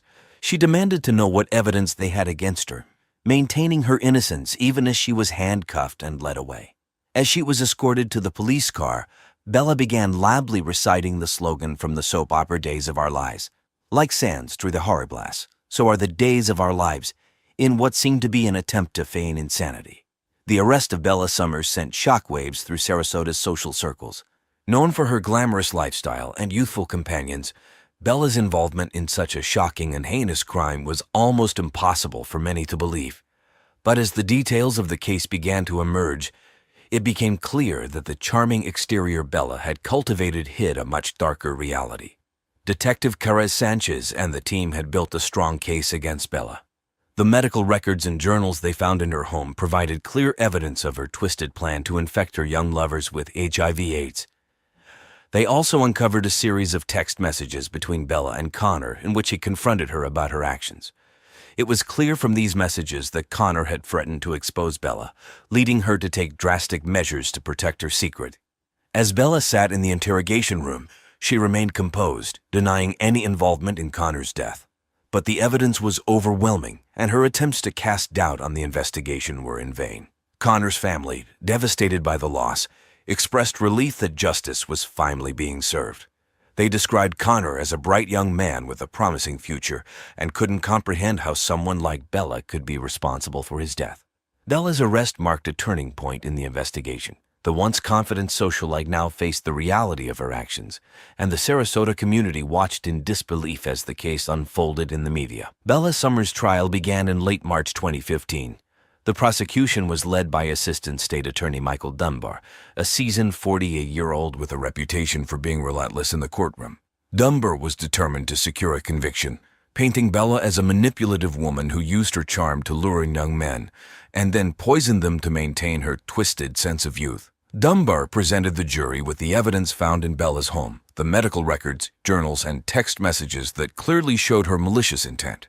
He argued that Bella, fearing Connor Smith would expose her secret, decided to kill him by lacing his favorite dish, Nana's cannelloni, with rat poison. The slow, agonizing death Connor suffered was a testament to Bella's cruelty, Dunbar emphasized. Bella's defense attorney, Sharon McAllister, a 39-year-old with a calm demeanor and a sharp legal mind, argued that Bella was being unfairly targeted due to her age and unconventional relationships. McAllister tried to portray Bella as a victim of societal expectations and a woman who had made poor choices but was not a murderer. She claimed that the evidence was circumstantial and that the prosecution had failed to prove beyond a reasonable doubt that Bella had poisoned Connor. McAllister also suggested that Connor's death could have been an accident or the result of someone else's actions, casting suspicion on Bella's other lovers, Ryan Blake Ross and Chloe Hart. Throughout the trial, Connor's family watched with heavy hearts. His mother, Susan Smith, often fought back tears as she listened to the graphic details of her son's death. The emotional toll on the family was evident, and they sought justice for the bright young man who had been taken from them too soon. After 2 weeks of testimony, the jury deliberated for just 6 hours before returning a guilty verdict on all counts. Bella Summers was convicted of first-degree murder and sentenced to life in prison without the possibility of parole. The judge's sentence was seen as a victory for the prosecution and a small measure of justice for Connor's grieving family. The verdict brought some closure to the Smith family, but the pain of losing Connor would never fully heal. For Bella Summers, the once glamorous socialite, the rest of her life would be spent behind bars, far from the luxury and youth she so desperately tried to hold on to. After the trial, the lives of those involved in the case changed dramatically. Bella Summers, once a glamorous figure in Sarasota's high society, began serving her life sentence in Florida's Lowell Correctional Institution. The prison's stark environment was a far cry from the luxury Bella had once known. Stripped of her wealth and status, she quickly became just another inmate, her obsession with youth now a distant memory as she faced the reality of growing old behind bars. Ryan Blake Ross, who had been under suspicion during the investigation, distanced himself from Sarasota's social scene after the trial. The attention he had once enjoyed from older women now brought him unwanted notoriety. Ryan eventually left Florida, moving to California, where he tried to start fresh as a personal trainer in Los Angeles. However, the stigma of his association with Bella Summers and the murder case followed him, making it difficult for him to truly escape his past. Chloe Hart, who had also been a suspect, faced her own challenges. With her reputation tarnished by the trial, she could no longer find work in Sarasota's adult film industry. Flo decided to leave the industry altogether, focusing on overcoming her drug addiction and trying to live a more stable life. She moved back to her hometown in Michigan, where she sought support from her family and local rehabilitation programs. In the years following the trial, Sarasota moved on, But the memory of the shocking crime lingered. It served as a cautionary tale about the dark side of obsession and the lengths to which some would go to cling to their youth. Jet Robertson was just 18 years old when his life was tragically cut short. A senior at Bridgerton High School in Bridgerton, Missouri, a quiet suburb of St. Louis, Jet was known for his love of bicycles and spent much of his free time working on them in the garage or riding around town. He was the kind of kid who was always ready to lend a helping hand, whether it was fixing a neighbor's flat tire or volunteering at local events like the Bridgerton Fall Festival. Jet was also known for his easygoing personality. He was the friend who could always be counted on to keep a secret or to share a laugh during tough times. Jet's life had taken a difficult turn earlier that year when his father died suddenly of a heart attack. The loss hit him hard, leaving a void that no one could quite fill. His step-grandmother, Nancy Robertson McClear, became his main source of comfort during this period. Nancy had been a constant presence in Jet's life, partially raising him after his mother, Priel Cantora, left the family when he was just 14 years old. With his mother gone and his father now deceased, Jet turned to Nancy for emotional support. She was always there with a listening ear and a warm hug, making Jet feel like he wasn't alone. Jet had dreams of leaving Bridgerton after graduation. He often talked about moving to the relatively glamorous Kansas City, where he hoped to find work as a bicycle mechanic and eventually open his own shop. His friends and teachers described him as hardworking and full of potential. He was even saving up for a trip to Chicago, something he'd wanted to do since he was a child. In the days before his death, Jet was focused on his future, excited about the prospect of leaving his small-town life behind. He was also preparing for Halloween, planning to dress up as Nancy from Stranger Things, one of his favorite TV shows. However, beneath the surface, there was a dark secret that no one could have predicted, a secret that would soon lead to his tragic and untimely death. On the morning of October 28, 2020, Bridgerton was waking up to a crisp fall day, with pumpkins on doorsteps and political signs lining the streets as the contentious 2020 election neared. At around 8 o'clock a.m., Kevin Robertson, Jet's stepfather, made a shocking discovery. Kevin had been planning to head out early to his construction job, but noticed that Jet's usual morning routine seemed off. Jet hadn't come inside for breakfast, which was unusual since he was always up early, often tinkering in the garage before school. When Kevin went to check on him, he found the garage door slightly ajar. Inside, Kevin was met with a horrific sight. Jet's lifeless body lay crumpled on the cold concrete floor.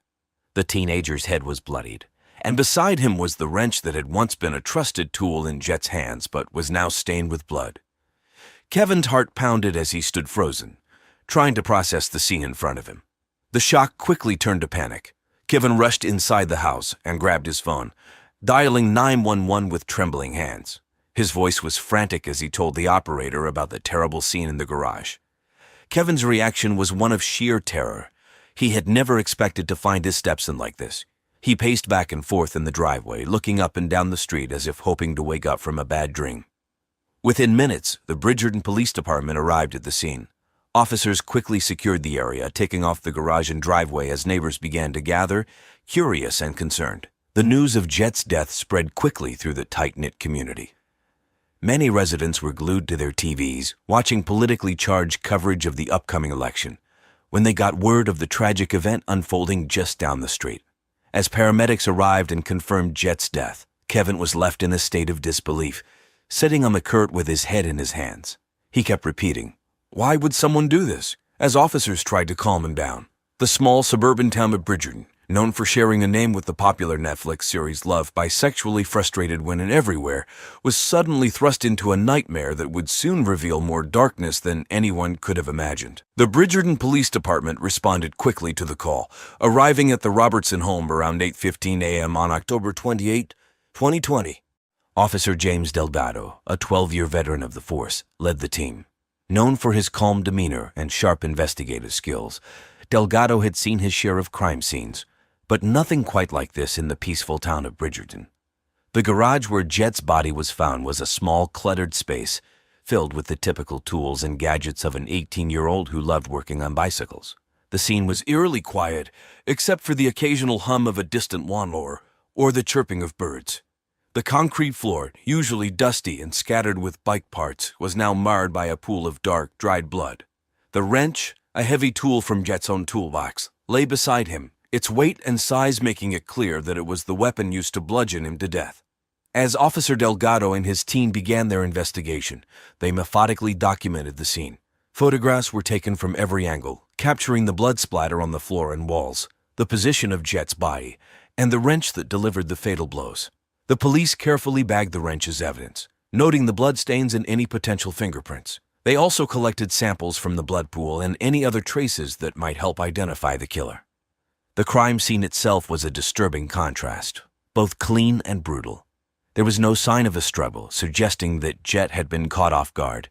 The orderly state of the garage made the violent act even more shocking. The team's focus was on finding any clues that might point to the perpetrator, footprints, fibers, anything out of place. As the investigation continued, Delgado couldn't shake the feeling that this was more than just a random act of violence. The use of Jet's own tool as the murder weapon suggested a level of familiarity between the victim and the killer. The fact that there were no signs of forced entry or robbery led the police to believe that Jet's killer was someone he knew well, someone who had been in the garage with him before everything went wrong.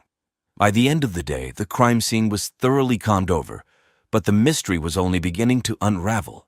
The next step would be to question those closest to Jet, as the police started to piece together the events that led to this gruesome murder. The first person the police turned their attention to was Nancy Robertson McClear, Jet's 74-year-old step-grandmother.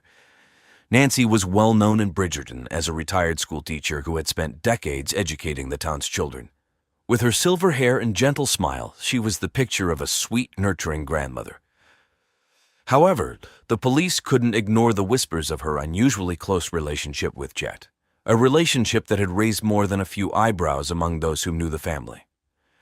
Nancy had partially raised Jet after his father's sudden death, and the two had grown close in the years since. But close didn't begin to describe the reality of their bond. The police soon learned that Nancy and Jet had been involved in a secret sexual relationship, a fact that shocked even the most seasoned investigators. This discovery cast Nancy in a whole new light and made her a prime suspect in the murder. When questioned by the police, Nancy was initially cooperative. She appeared calm, sitting in her cozy living room surrounded by family photos and the faint scent of vanilla candles. She spoke fondly of Jet, describing him as a loving grandson who had been a source of comfort for her after her husband's death. But as the questions grew more pointed, Nancy's demeanor began to shift. She became more defensive, her answers shorter and less detailed. When asked about her whereabouts on the morning of October 28, Nancy claimed she had been at home, preparing for a quiet day of reading and knitting. Despite her calm exterior, the police noticed that Nancy's hands were trembling slightly, and her eyes darted nervously around the room. They pressed her on the nature of her relationship with Jet, and while she denied anything inappropriate, the investigators weren't convinced. The wrench used to kill Jet was from his own toolbox, a detail that suggested the killer had access to his belongings, someone who knew him well enough to be in his private space without raising suspicion. Nancy's possible motive became clearer as the investigation progressed. It appeared that Jet had recently tried to end their sexual relationship, possibly out of guilt or fear of being discovered. This rejection may have driven Nancy to commit the unthinkable. The idea of losing Jet, her sexual outlet, combined with the possibility of their frankly disgusting secret being exposed, could have pushed her over the edge. As the police wrapped up their initial questioning, Nancy remained a person of interest. Her calm demeanor, while initially convincing, now seemed more like a mask hiding deeper emotions that might have led her to murder the very person she claimed to love. Kevin Robertson, Jet's 46-year-old stepfather, was the second suspect the police looked into. Kevin was a construction foreman, known around Bridgerton for his tough, no-nonsense attitude. He had a gruff exterior, often seen wearing a worn-out Carhartt jacket and steel-toed boots. Kevin was a man of few words, preferring to let his work do the talking. He had spent years in the construction business, building homes and managing crews, but his relationship with Jet, it had always been rocky. The tension between Kevin and Jet wasn't a secret. People in town had noticed the strained dynamic between them, especially after the death of Jet's father. Kevin had stepped in as a father figure, but Jet never fully accepted him. They clashed frequently, and their arguments often spilled out into the open, with Kevin's booming voice easily carrying through the thin walls of their modest suburban home. When the police questioned Kevin, he was surprisingly calm. Sitting at the kitchen table, his large hands resting on the worn wood surface, Kevin didn't hesitate to answer their questions. He acknowledged the rocky relationship with Chet, but denied any involvement in his stepson's death. Kevin explained that he had been working on a construction site across town on the morning of October 28, leading a crew on a project to build a new wing at the local high school. He even provided the names of his co-workers, offering them as alibis to support his claim. However, as the questioning continued, a shockingly different side of Kevin began to emerge. The police uncovered a surprising secret. Kevin led a secret double life as a drag queen and Adele impersonator, performing under the stage name Adele Dazeem.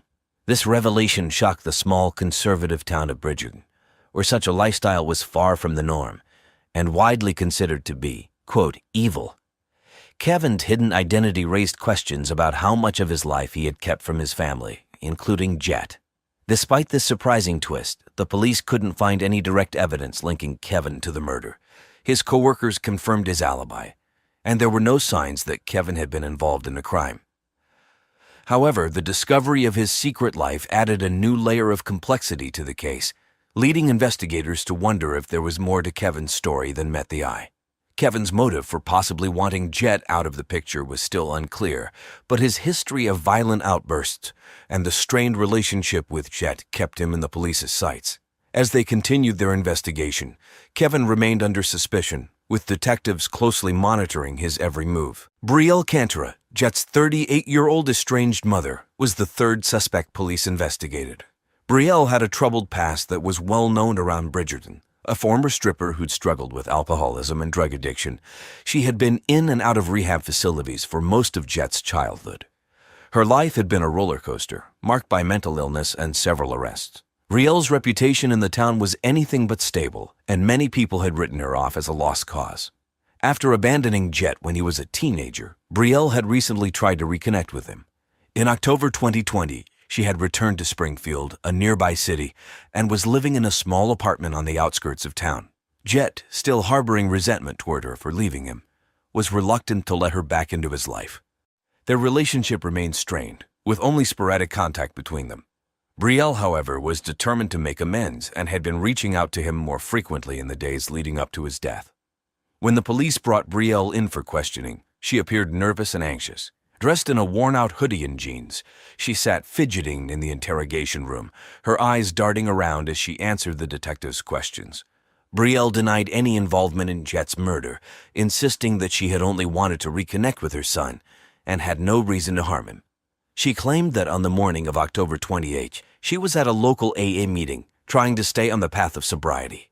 The meeting, held at a church basement in Springfield, some 200 miles away, was a regular part of her routine. Despite her alibi, detectives couldn't shake the feeling that Brielle was hiding something. Her past behavior and unstable mental state made her a person of interest in the case. The police pressed her on her whereabouts and her interactions with Chet in the days leading up to his death, but Brielle stuck to her story. She maintained that she had nothing to do with the murder and that she was only trying to be a better mother to her son. However, the police were skeptical. Brielle's history of erratic behavior, coupled with the recent attempts to reconnect with Jet, raised questions about her true motives. Was she trying to make up for lost time, or was there something more sinister at play? The detectives continued to dig into her past, searching for any clues that might link her to the crime. In the end, while Brielle's troubled history and strained relationship with Jet made her a prime suspect, there was no concrete evidence to tie her directly to the murder.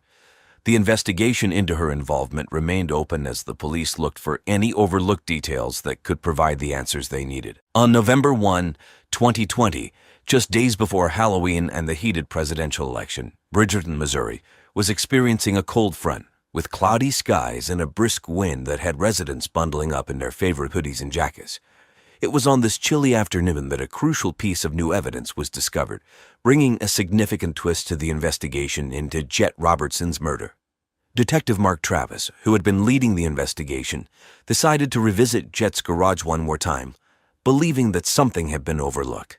As he searched through the cluttered space, he noticed an old wooden toolbox that had been pushed into a corner. Inside the toolbox, buried beneath a pile of rusty tools, Travis found a small leather-bound notebook. The notebook, worn from years of use, was filled with Jet's neat handwriting, detailing various thoughts and observations. As Detective Travis flipped through the pages, he stumbled upon something that immediately caught his attention. Tucked between notes about bike repairs and homework assignments was a series of entries that revealed Jeff's growing suspicions about Nancy Robertson McClear, his step-grandmother and secret lover. The entries described how Jet had discovered troubling details about the mysterious death of Nancy's third husband, Charles McClear, who had died under strange circumstances back in 1995. Jet had uncovered that Charles' death, initially ruled as an accident, had always bothered him. He found old newspaper clippings and records that hinted at foul play, including an insurance policy that Nancy had cashed out shortly after Charles' death. The notebook entries indicated that Jet had confronted Nancy about his suspicions and had even threatened to expose their secret sexual relationship with him if she didn't end their secret relationship and let him move on with his life. The discovery of the notebook was a game changer. The police now had a motive for why Nancy might have wanted Jet silenced. She couldn't risk him revealing her involvement in Charles' death, which had been quietly buried for years. Detective Travis immediately recognized the importance of this evidence and ordered a thorough review of Charles McClear's death, suspecting that Nancy might have had a pattern of eliminating those who posed a threat to her. The notebook also explained Nancy's increasingly erratic behavior in the days leading up to Jet's murder. It painted a picture of a woman who was desperate to protect her secrets at any cost. With this new evidence in hand, the police were more convinced than ever that Nancy Robertson McClear was not only involved in Jet's death, but that it was a cold, calculated act to keep him from exposing her past. As the investigation moved forward, the police prepared to confront Nancy with this damning new evidence, bringing them one step closer to solving the mystery of Jet's tragic death. On the morning of November 3, 2020, the day of the contentious presidential election, Bridgerton, Missouri, was buzzing with election talk. But the local police were focused on a different task. With the new evidence from Jet Robertson's notebook in hand, Detective Mark Travis and his team felt confident they had found the murderer. The notebook entries, which revealed Jet's suspicions about Nancy Robertson McClear's involvement in the suspicious death of her third husband, Charles McClear, in 1995, provided a strong motive for Nancy to silence Jet permanently. The police carefully reviewed the evidence, piecing together the sequence of events. They believed that Nancy, consumed by her obsessive love for Jet and terrified of her dark past being exposed, had lured Jet into the garage on the night of his murder. There, in a fit of desperation and fear, she grabbed a heavy wrench from his toolbox, the very tool Jet used daily for his shop class, and bludgeoned him to death. The brutal act ensured that Jet could never reveal her twin secrets. With this theory in mind, Detective Travis obtained an arrest warrant for Nancy Robertson McClear. While most of the town was preparing for a tense election day, the police made their move. They arrived at Nancy's quaint, well-kept home in Bridgerton, where she had been living alone since Charles' death. The officers knocked on the door, and Nancy, appearing calm and composed, answered. As the police read her the charges, Nancy's demeanor quickly changed. Shock and panic washed over her face as she realized the evidence against her was overwhelming. She protested her innocence, insisting that she loved Jet and could never harm him. But the detectives remained firm, knowing they had enough to bring her to justice. Nancy was handcuffed and led out of her home, a scene witnessed by a few neighbors who had gathered on the street, curious about the police presence. The news of her arrest spread quickly through Bridgerton, shocking the tight-knit community. Many found it hard to believe that the sweet, elderly woman they had known for years could be capable of such a horrific crime. As Nancy was taken into custody, Jet's family, who had been grappling with the loss of their loved one, finally felt a sense of relief. Although the arrest didn't bring Jet back, it gave them hope that justice would be served. The police had successfully unraveled the twisted relationship and dark secrets that led to Jet Robertson's tragic death, and now the focus shifted to bringing Nancy to trial for her crimes. Nancy Robertson McClear's trial began in December 2020, just weeks after the heated presidential election. The case had captured the attention of Bridgerton, Missouri, with local newspapers like the Bridgerton Gazette covering every detail. The prosecution, led by District Attorney Michelle Harmon, 42, a determined and sharp-minded lawyer known for her tenacity, presented a strong case against Nancy. They highlighted the evidence found in Jet's notebook, which revealed Nancy's involvement in the suspicious death of her third husband, Charles McClear. This, they argued, was the motive for her killing Jet. He had threatened to expose her dark secret. During the trial, the prosecution laid out the events leading to Jet's death. They described how Nancy, consumed by fear and obsession, lured Jet to the garage and bludgeoned him to death with a wrench from his own toolbox. The wrench was not only a tool Jet used daily for his shock class, but also a symbol of Nancy's desperate attempt to silence him forever. The prosecution's argument was clear. Nancy had committed a premeditated murder to protect her secret. The defense, led by Robert Timmons, 54, a seasoned attorney with a reputation for defending tough cases, painted a different picture. They argued that Nancy was a frail, elderly woman who couldn't possibly commit such a violent act. They suggested that the real killer was still out there and that Nancy was being unfairly targeted because of her close relationship with Jet. Timmons tried to cast doubt on the notebook entries, suggesting they were merely the thoughts of a troubled teenager.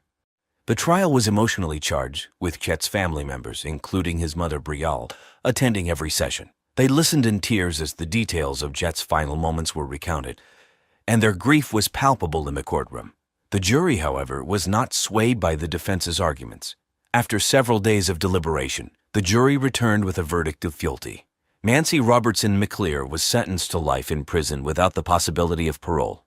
The sentence was met with mixed emotions: relief from Jet's family, who felt justice had been served, and shock from some community members who had once respected Nancy as a beloved teacher and neighbor. The trial's outcome was a stark reminder of the dark secrets that can lurk beneath the surface, even in the most seemingly innocent of lies. After Nancy Robertson McClear's conviction, life in Bridgerton, Missouri, slowly began to return to normal, though the memory of the grisly murder lingered. The town, already stressed by the ongoing pandemic and the contentious 2020 election, was shaken by the revelations during the trial. Many residents, who had once respected Nancy as a beloved teacher, struggled to reconcile the image of the sweet elderly woman with the cold-blooded killer she had become. Jet Robertson's family tried to move forward, but the loss of their son and the horrifying circumstances of his death left deep scars. His mother, Brielle Cantora, found herself struggling with guilt and grief. She had only recently re-entered Jet's life, hoping to rebuild their strained relationship. Instead, she was left to mourn a future that would never come. Brielle returned to Springfield, where she continued her work as a nurse, but the emotional toll of the tragedy weighed heavily on her. She sought solace in therapy and support groups, where she could share her pain with others who had experienced similar losses. Kevin Robertson, Jet's stepfather, also had to come to terms with the truth about his mother. He had long suspected something was off about Nancy's relationship with Jet, but he never imagined it would lead to murder. After the trial, Kevin stepped away from his work as a construction foreman to focus on his family. He spent more time with his children, hoping to heal the wounds left by the tragedy. Kevin also decided to leave Bridgerton, seeking a fresh start in a new town where the past wouldn't paw him bailey. For the residents of Bridgerton, the murder of Jet Robertson became a cautionary tale, a story that parents shared with their children as a warning about the dangers that can lurk even in the small town. The case would be remembered as a dark chapter in the town's history, a stark reminder that even the most trusted individuals can harbor deadly secrets. In the suburban tranquility of Rochester, New York, Vanessa Robertson, age 46, lived the life emblematic of the American dream. A dedicated mother of three and a valued filing clerk at the iconic photography company Kodak, Vanessa's life was one interwoven with the fabric of her community. Nestled in a 4-bedroom home on a street lined with similar manifestations of middle-class aspiration, she was a figure of constancy and warmth. Vanessa's educational journey culminated with a degree from the University of Rochester, an institution renowned for its contribution to research and academia. It was here that she not only honed her professional skills but also met her husband, Andrew, forging the beginnings of their shared future. The world outside her home was in the throes of change. The news cycle of March 2010 was dominated by the Affordable Care Act debates, and the tremors of the Great Recession were still palpable in households and boardrooms alike. Kodak, once a titan of industry, was grappling with the digital revolution, its struggles an echo of the wider economic uncertainty. Despite the tumult, Vanessa's focus remained on the immediate joys and challenges of life. Her eldest was preparing for college, her middle child was navigating the throes of adolescence, and her youngest was on the cusp of celebrating her 10th birthday. Vanessa poured her dreams into her children's futures, envisioning for them a world of possibilities that perhaps she had never dared to imagine for herself. Colleagues at Kodak described Vanessa as diligent and personable, a woman who brought order to the chaos of filing with a smile that seldom waned. Friends spoke of her as the linchpin of her family, a woman whose laughter could light up a room and whose presence was a comfort in uncertain times. In the days before her untimely death, Vanessa was absorbed in the minutiae of life, from planning her daughter's birthday party to navigating the everyday demands of her job. Unbeknownst to her, the threads of her carefully woven tapestry were about to unravel in the most tragic of circumstances. On the cold morning of March 15, 2010, as Rochester residents awoke to the remnants of a winter chill, a grim discovery was made in a quiet neighborhood. At 7:30 a.m., under a slate-gray sky, the smoldering remains of what was once a family home on Maplewood Drive were found. The house, belonging to Vanessa Robertson, a 46-year-old Kodak employee, had been reduced to a blackened shell. The distressing find was made by Diana Hastings, a neighbor and longtime resident of the area. Diana, who had set out to collect her morning newspaper, was met with an acrid smell and a scene of destruction that halted her in her tracks.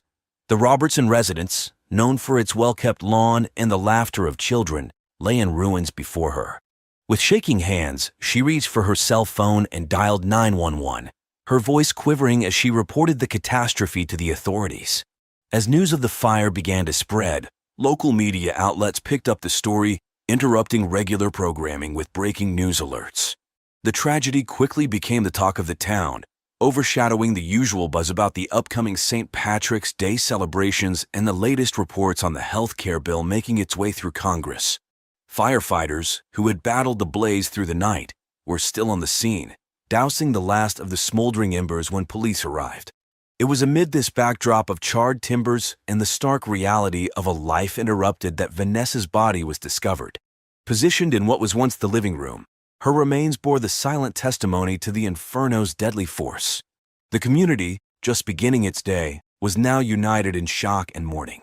The Robertsons, active members of their local church and participants in neighborhood gatherings, were well regarded, and Vanessa's death resonated with a poignant intensity. As the reality of the tragedy set in, the question on everyone's lips was whispered, how could this happen? The Rochester Police Department was swift to respond to the call from Maplewood Drive on that bleak March morning. The first officers arrived within minutes, their squad cars breaking the early silence.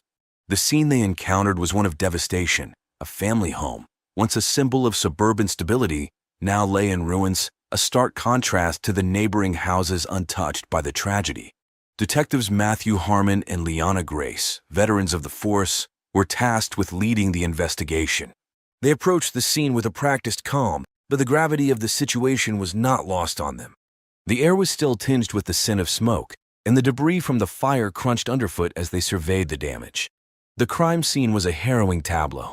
Amidst the blackened remains of the Robertson home, Vanessa's body was found. There were no overt signs of violence, but the circumstances were suspicious enough to consider foul play. The detectives, well versed in the grim language of crime scenes, noted the absence of personal effects that might have survived the fire, raising questions about the intensity and origin of the flames. As they cordoned off the area, Harmon and Grace directed the forensics team to begin their meticulous work.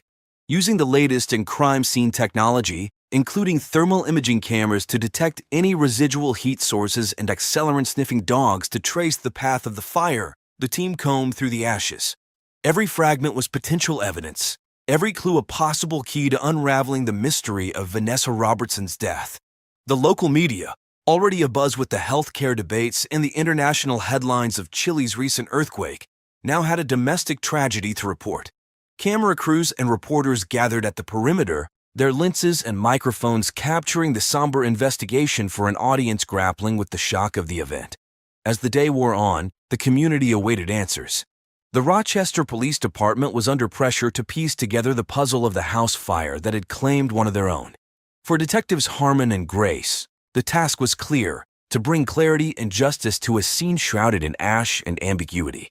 The investigation into Vanessa Robertson's death led detectives to the doorstep of the first suspect, Elizur Jones. At 75, Jones was a fixture in the community, known for his stern demeanor and his sprawling farmland that bordered the Robertson property. A property dispute between Jones and the Robertsons had been simmering for months, a fact that did not escape the attention of the Rochester Police Department.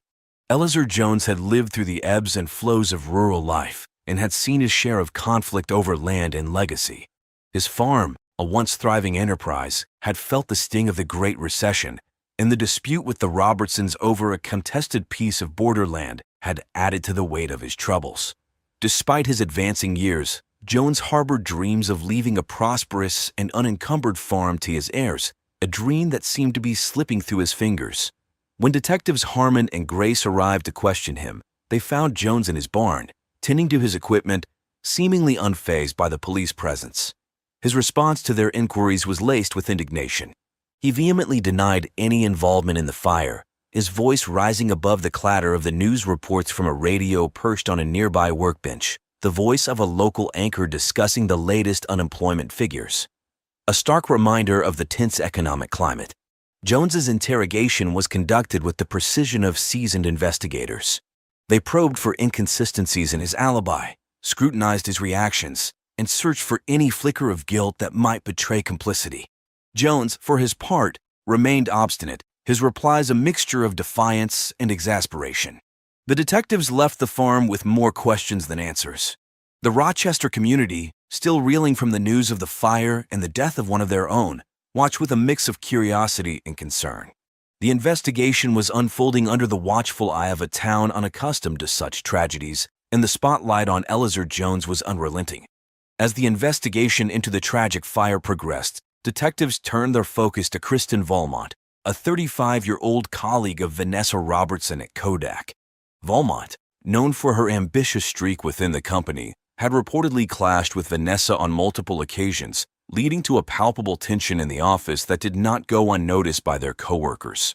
Kristen had joined Kodak during a time of significant transition as the company struggled to adapt to the digital age in the wake of declining film sales, a struggle mirrored in news reports and business analyses of the time. Her aspirations to ascend the corporate ladder were well known, and she envisioned herself as a transformative figure within the company, capable of steering Kodak back to its former glory. Detectives Harmon and Grace approached the interrogation with a methodical strategy, aware of the delicate nature of office politics and the undercurrent of rivalry that could potentially motivate a crime. They questioned Kristen at the police station, where she presented herself with a composed exterior that belied the seriousness of the situation. Throughout the questioning, Kristen maintained her calm, her responses measured and deliberate. She acknowledged her professional disagreements with Vanessa, but firmly denied any personal animosity that would lead to such a heinous act.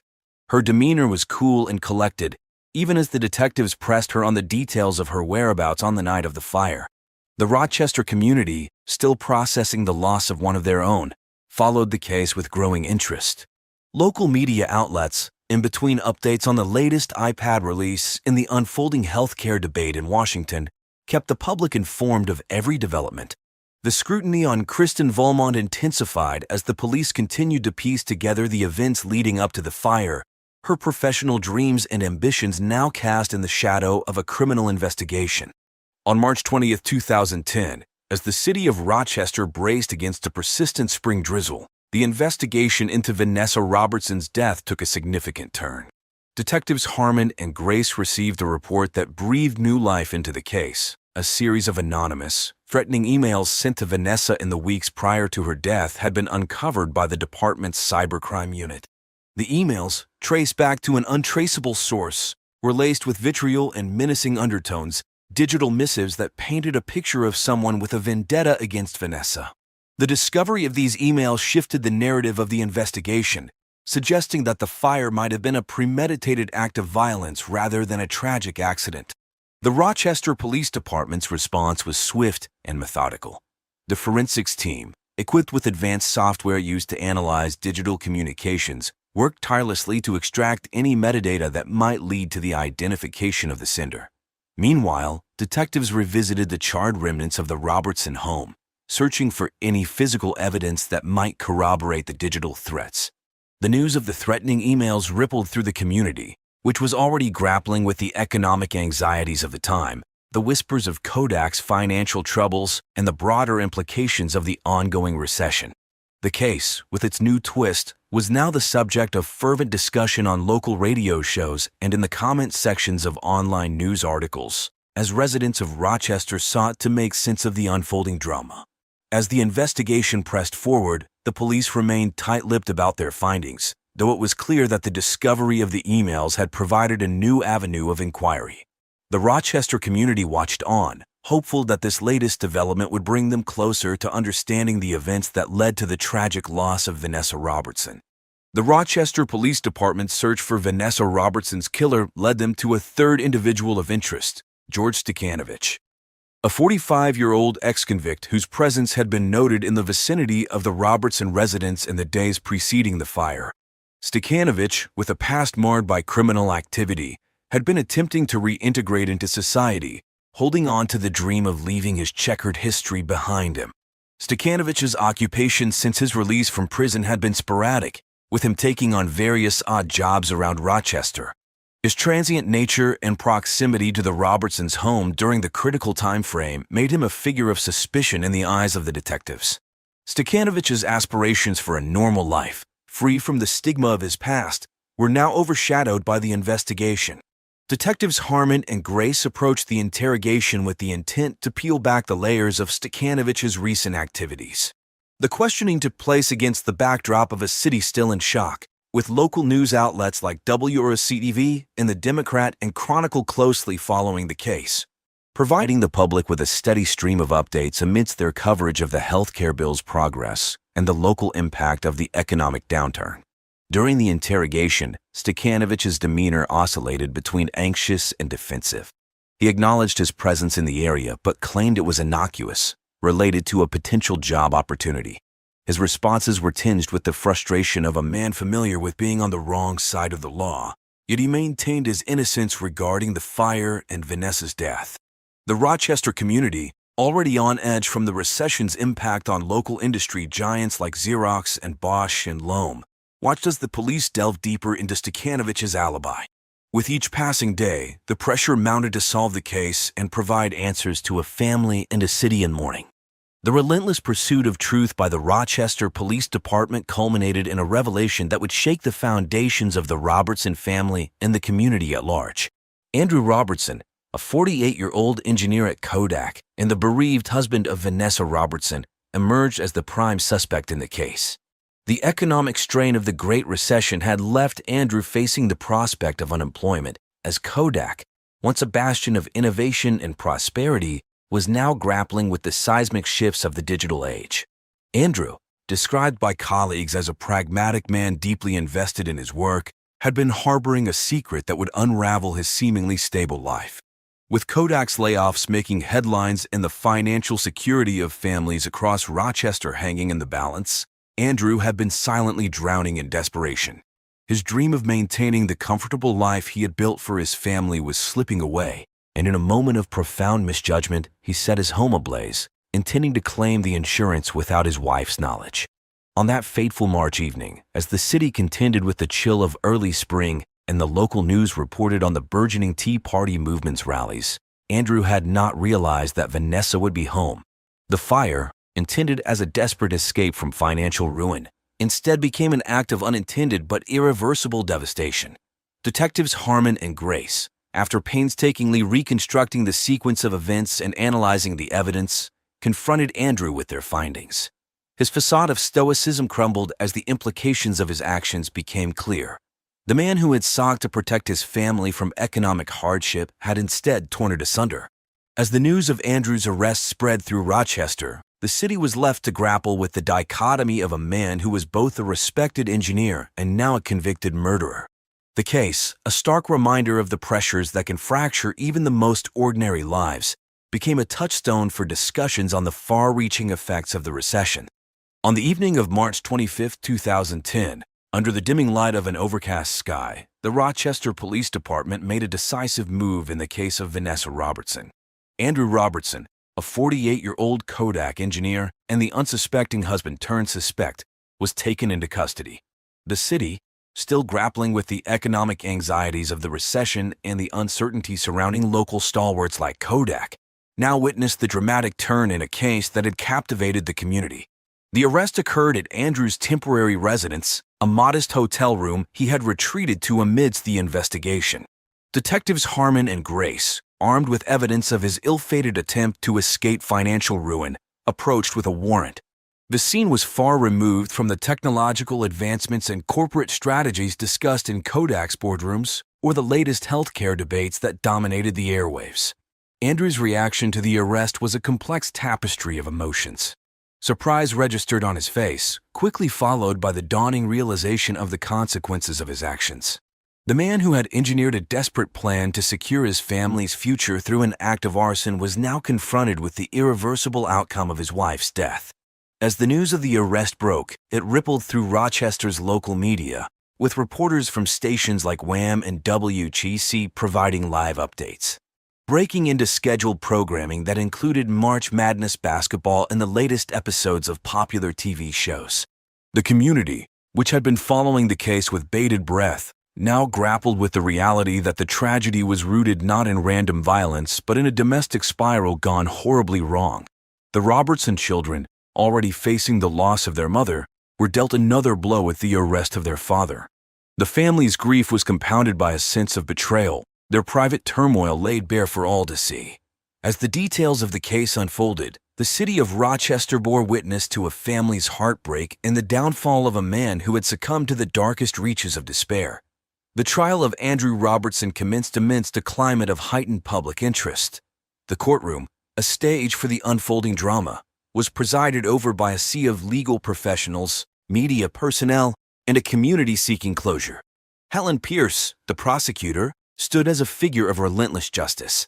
At 52, her reputation was that of a formidable presence in the courtroom, having navigated numerous high-profile cases with a blend of legal acumen and unwavering resolve.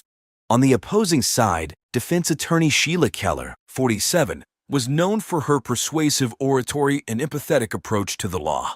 Keller's task was to humanize Andrew, to cast him as a tragic figure overwhelmed by the economic pressures that had seized the nation, much like the recession's grip on Rochester's own corporate giants, Kodak and Xerox. As Pierce laid out the prosecution's case, she weaved a narrative of premeditated arson, a desperate act by a man on the brink. She referenced the digital evidence, the financial strains, and the insurance policy that pointed to a motive rooted in economic despair. The courtroom, filled with the hum of whispered speculation, was a microcosm of the wider world, where news cycles were dominated by stories of financial ruin and corporate bailouts.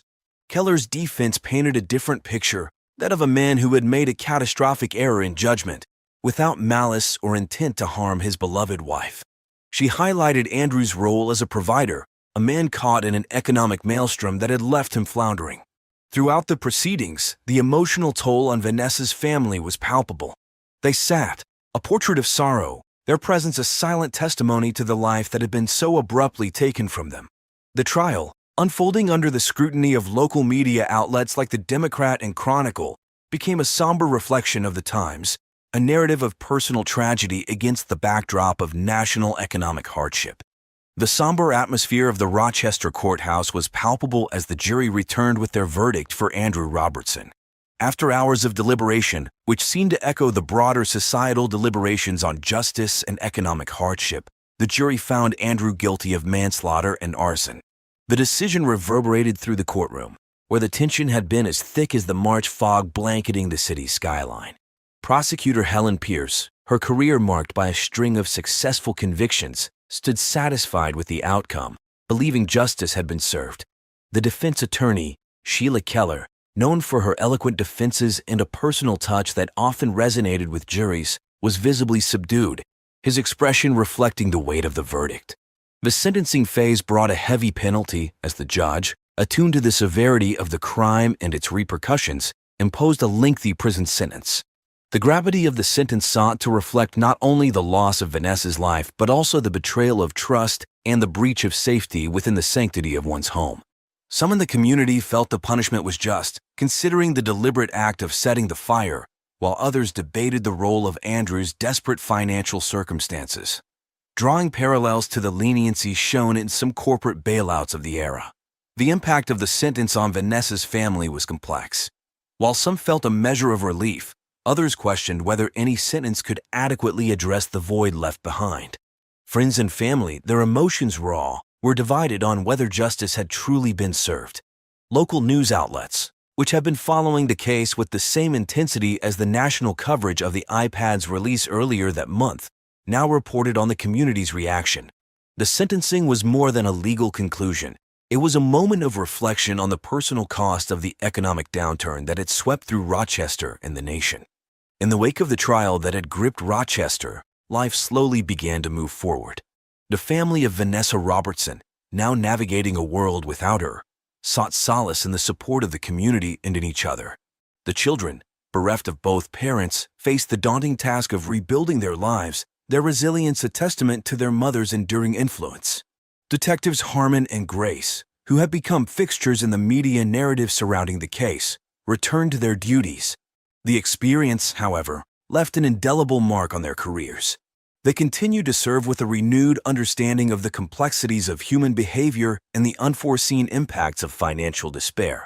The suspects who had been drawn into the case, Eleazar Jones, Kristen Valmont, and George Stekanovich, sought to reclaim their reputations and move past the cloud of suspicion that had briefly overshadowed their lives.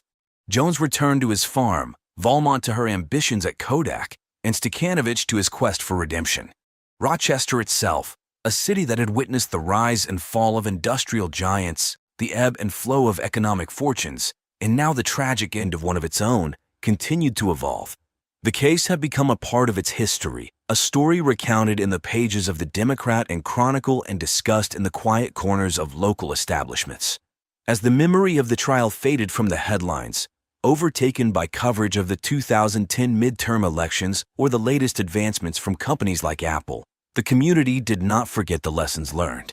The tragedy of Vanessa Robertson served as a stark reminder of the human cost of economic hardship, a narrative that resonated in the collective consciousness of a city all too familiar with change. Life after the trial was not just about moving on. It was about remembering and finding meaning in the aftermath of loss. For all those touched by the case, the journey forward was one paved with reflection, resilience, and a hope for a future free from such heartbreak.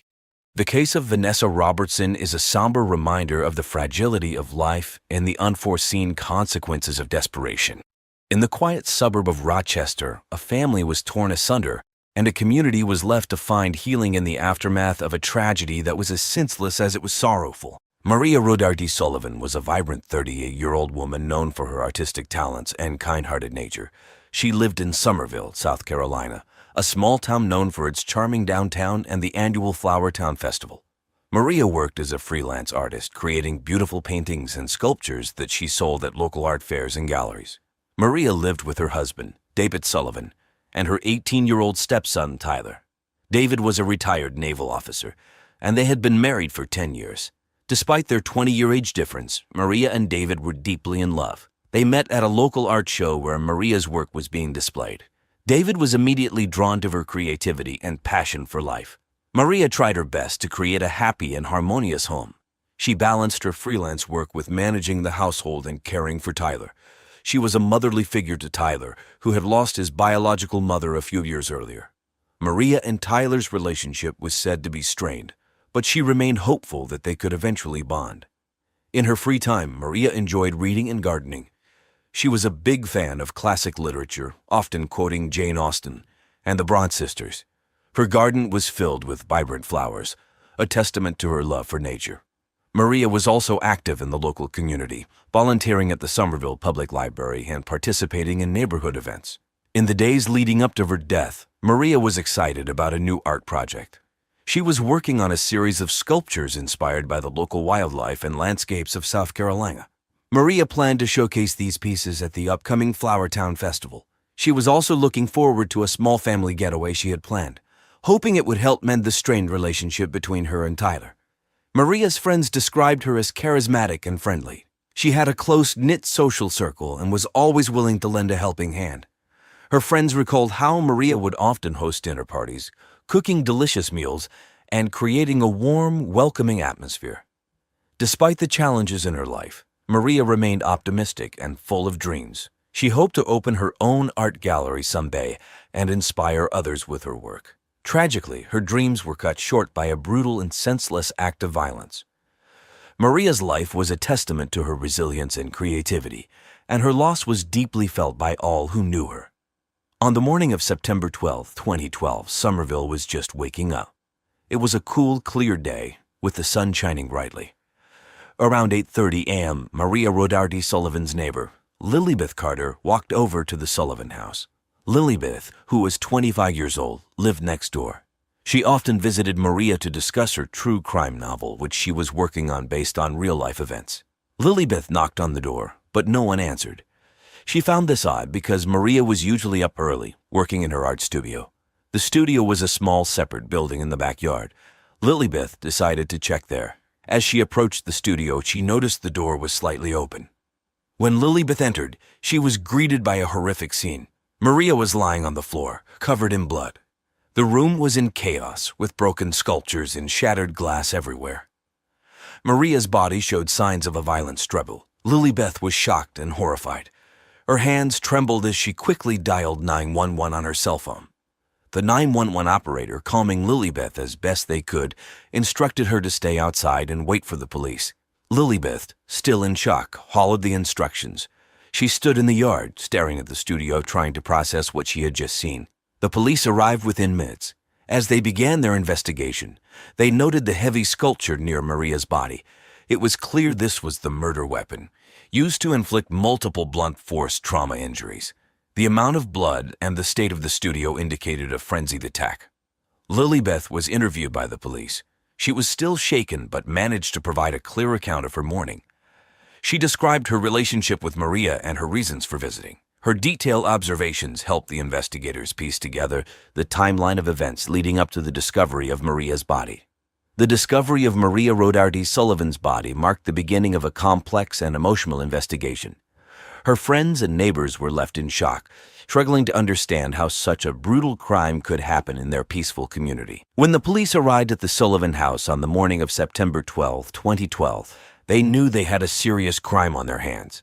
It was a sunny day in Somerville, and the peaceful neighborhood was quickly disturbed by the flashing lights and sirens of police cars.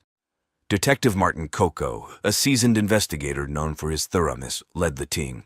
With him was Officer Julia Montes, who was respected for her calm and methodical approach. They had both seen many crime scenes, but the brutality of this one stood out. The art studio where Maria's body was found was a small building in the backyard. As they entered, the detectives were met with a gruesome sight. Blood was splattered on the walls, and the floor was covered with broken sculptures and shattered glass. The room looked like a scene from a horror movie, a far cry from the creative space it usually was. Maria's body lay on the floor, showing signs of a violent struggle. It was clear that she had been beaten to death with a heavy sculpture found nearby. The sculpture was stained with blood, indicating it was the murder weapon. Maria had multiple blunt force trauma injuries, suggesting a frenzied and brutal attack. The police immediately began their investigation. They cordoned off the area to preserve evidence. Detective Coco and Officer Montes carefully examined the crime scene, looking for any clues. They used advanced forensic techniques, including fingerprint dusting and blood pattern analysis, to piece together what had happened. The detectives worked quickly but meticulously.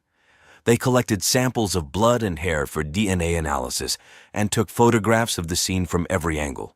They also found a few items that seemed out of place, like a torn piece of cloth and a broken piece of jewelry, which they bagged as evidence. Outside, neighbors gathered, watching with a mix of fear and curiosity. The police asked anyone who had seen or heard anything unusual to come forward. They also conducted door-to-door interviews to gather more information about the hours leading up to the discovery of Maria's body. As the day went on, the police presence grew. Additional officers arrived to help with the investigation, and the media started to gather, drawn by the shocking nature of the crime. News reporters from local stations like WCIV and the Post and Courier began reporting live from the scene, adding to the growing sense of urgency. By the end of the day, the police had gathered a substantial amount of evidence, but many questions remained. Who could have done this, and why? Detective Coco and Officer Montes knew they had a long road ahead, but they were determined to find justice for Maria. David Sullivan, Maria's husband, was the first suspect the police investigated. David, who was 58 years old, had a disciplined and stoic personality, shaped by his years of service in the Navy. He married Maria 10 years ago, providing her with stability and support. Despite his stern exterior, David was deeply in love with Maria and very protective of his family. On September 12, 2012, after the police discovered Maria's body, they brought David in for questioning. Detective Martin Coco and Officer Julia Montes conducted the interview.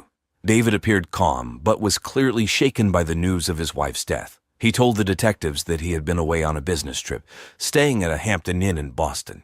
He provided hotel receipts and a confirmation of his check-in and check-out times to back up his alibi. David's interview lasted several hours.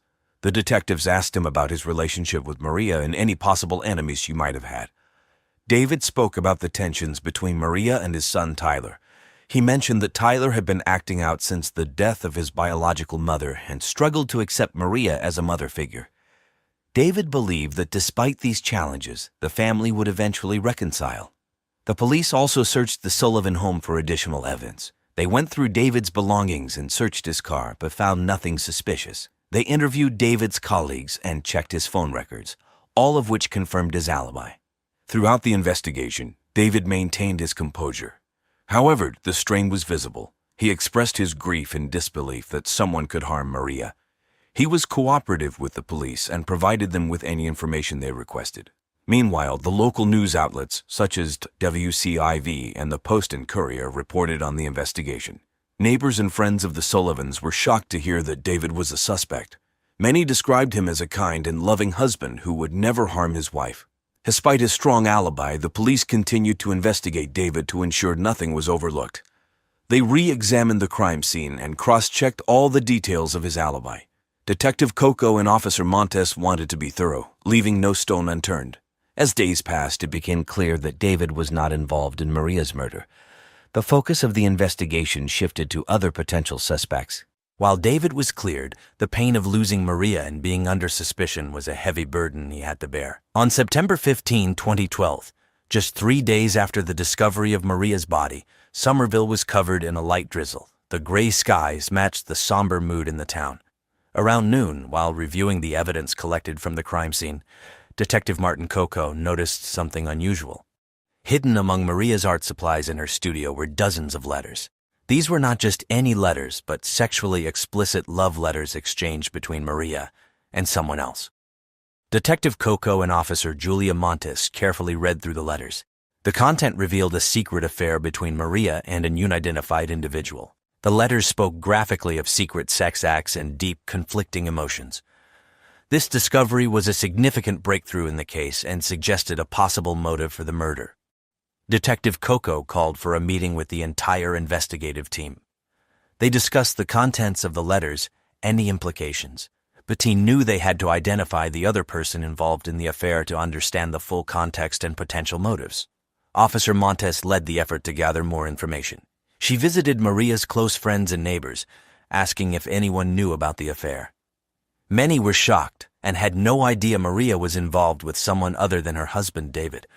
The news quickly spread through the small, very conservative Southern community, creating a buzz of gossip and speculation. Meanwhile, forensic experts analyzed the letters for fingerprints and DNA evidence.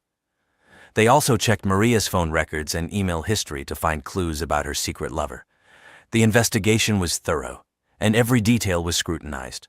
On the same rainy afternoon, while examining Maria's phone, the detectives found a series of explicit text messages and call logs that led them to suspect Tyler, Maria's 18-year-old stepson.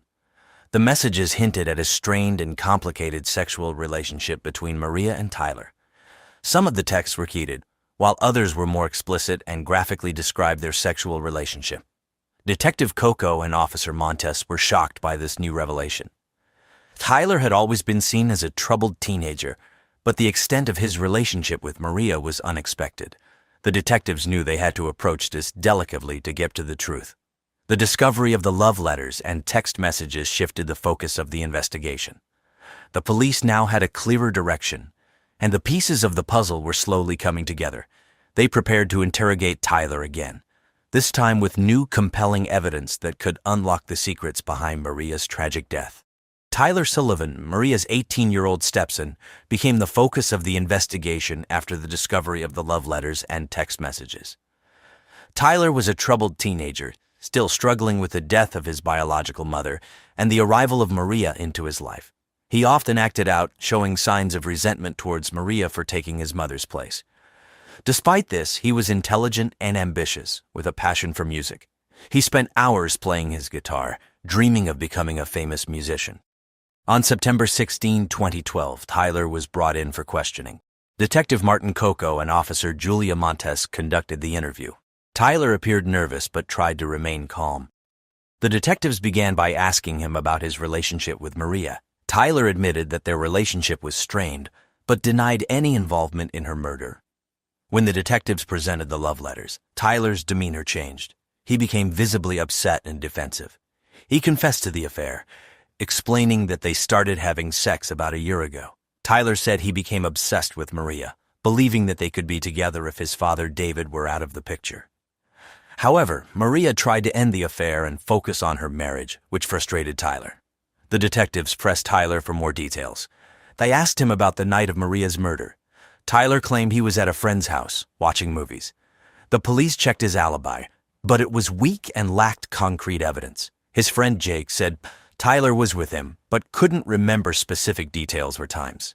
Tyler's reaction to the interrogation was a mix of anger and fear. He was defensive and argumentative, denying any involvement in the murder while expressing his frustration over Maria ending the affair.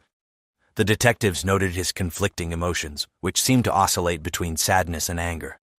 While Tyler was a prime suspect, the police needed more evidence to link him directly to the crime. They continued to analyze the physical evidence from the crime scene and cross-referenced it with Tyler's statements. The detectives also reviewed security camera footage from the neighborhood, hoping to find any inconsistencies in Tyler's alibi. The investigation into Tyler was intense and thorough. Detective Thompson and Officer Montes were determined to uncover the truth. They knew Tyler had a motive, but they needed solid evidence to prove his involvement. The love letters and text messages were crucial, but they had to build a strong case.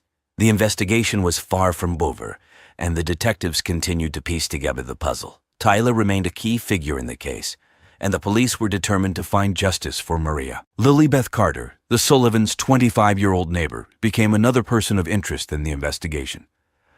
Lilybeth lived next door and frequently visited the Sullivan house. She had a keen interest in true crime stories and was working on a novel based on real-life events.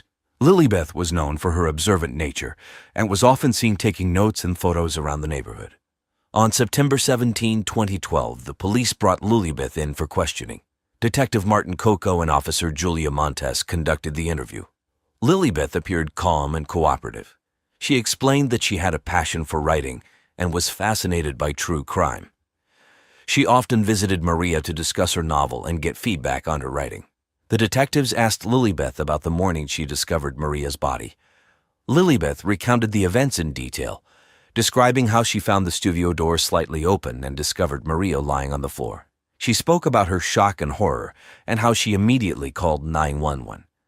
The detectives noted that Lilybeth's account was consistent with the initial report. As the questioning continued, the detectives probed deeper into Lilybeth's relationship with the Sullivans. Lilybeth admitted that she often observed the family dynamics, noting the tension between Maria and Tyler. She also mentioned that she had seen Tyler acting suspiciously on several occasions, but didn't think much of it at the time. The detectives asked Lilybeth about her interest in true crime and whether it influenced her actions. Lilybeth explained that her interest was purely academic and creative. She was writing a novel and used her observations to create realistic characters and scenarios. She denied any involvement in Maria's murder and insisted that she was just a concerned neighbor. Lilybeth's calm and cooperative demeanor made it difficult for the detectives to determine if she was hiding anything. They decided to search her house for any evidence that might link her to the crime. They found several notebooks filled with detailed observations about the neighborhood and the Sullivans, but nothing directly incriminating. Despite her cooperation, Lilybeth remained a person of interest. The detectives continued to monitor her closely, looking for any inconsistencies in her story. They also reviewed the security footage from the neighborhood, hoping to find any evidence that could either implicate or clear her.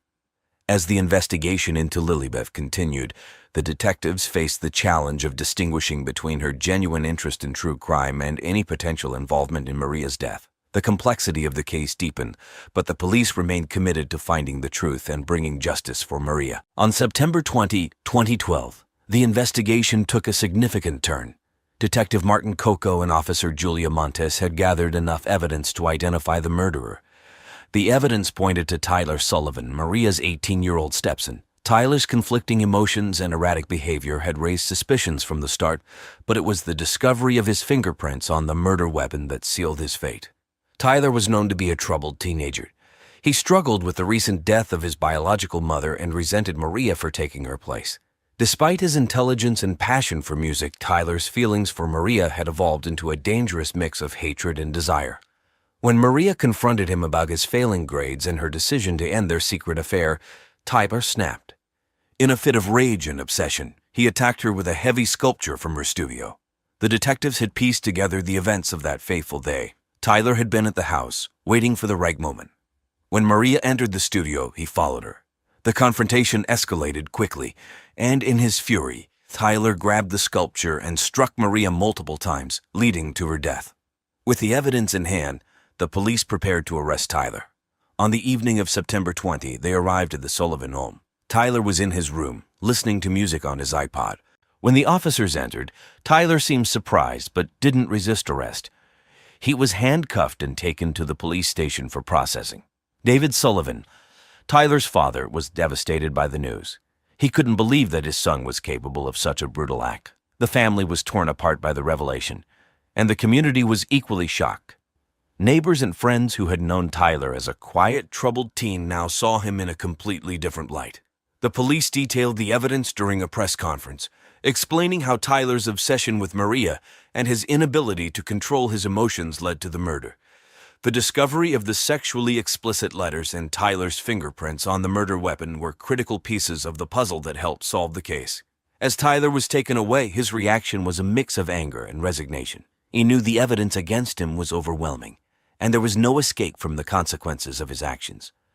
Maria's friends and family were relieved that the murderer had been caught, but the pain of losing Maria remained.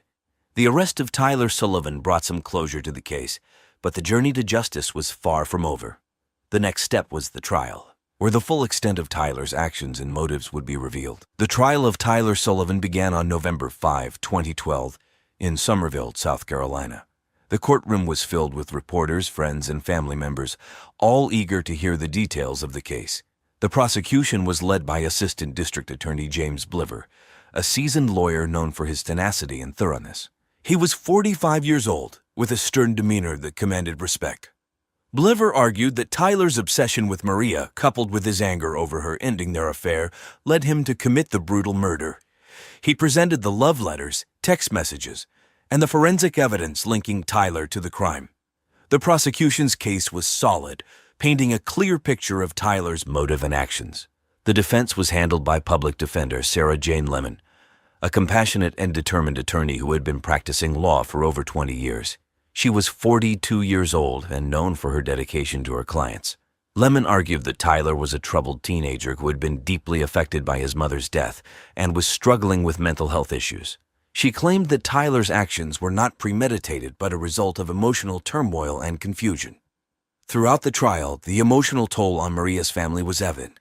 Her husband, David Sullivan, sat in the front row, his face etched with grief and disbelief. Friends and family members wept quietly as they listened to the details of Maria's tragic death. After several weeks of testimony and evidence, the jury deliberated for 2 days. On December 3, 2012, they returned with a verdict. Tyler Sullivan was found guilty of second-degree murder. The courtroom was silent as the judge read the verdict. Tyler showed little emotion, his face blank as he listened to his fate. The sentencing took place on December 10, 2012. Tyler was sentenced to 25 years in prison without the possibility of parole. The judge stated that while Tyler's actions were driven by emotional distress, the brutality of the crime warranted a severe punishment. The sentence aimed to provide justice for Maria and her family while acknowledging Tyler's troubled background. Maria's family had mixed reactions to the sentence. Some felt it was too lenient, given the nature of the crime, while others believed it was a fair balance between justice and compassion for Tyler's mental state. The community of Somerville was left to grapple with the aftermath of the tragedy, hoping to find some sense of closure. The trial and sentencing of Tyler Sullivan were widely covered by local media, including WCIV and the Post and Courier. The case served as a somber reminder of the impact of emotional and mental health issues and the devastating consequences they can have. After Tyler Sullivan was sentenced to 25 years in prison, life in Somerville, South Carolina, began to slowly move forward. The trial had been a traumatic experience for everyone involved, leaving lasting impacts on the community. David Sullivan, Maria's husband, struggled to cope with the loss of his wife and the imprisonment of his son. He took a leave of absence from his job and sought counseling to deal with his grief and the overwhelming sense of betrayal. Friends and neighbors provided support, but David often felt isolated. He decided to move to Charleston to start fresh, away from the painful memories in Somerville. Tyler's incarceration was a difficult adjustment for him as well. He was sent to a state correctional facility where he began receiving psychological counseling.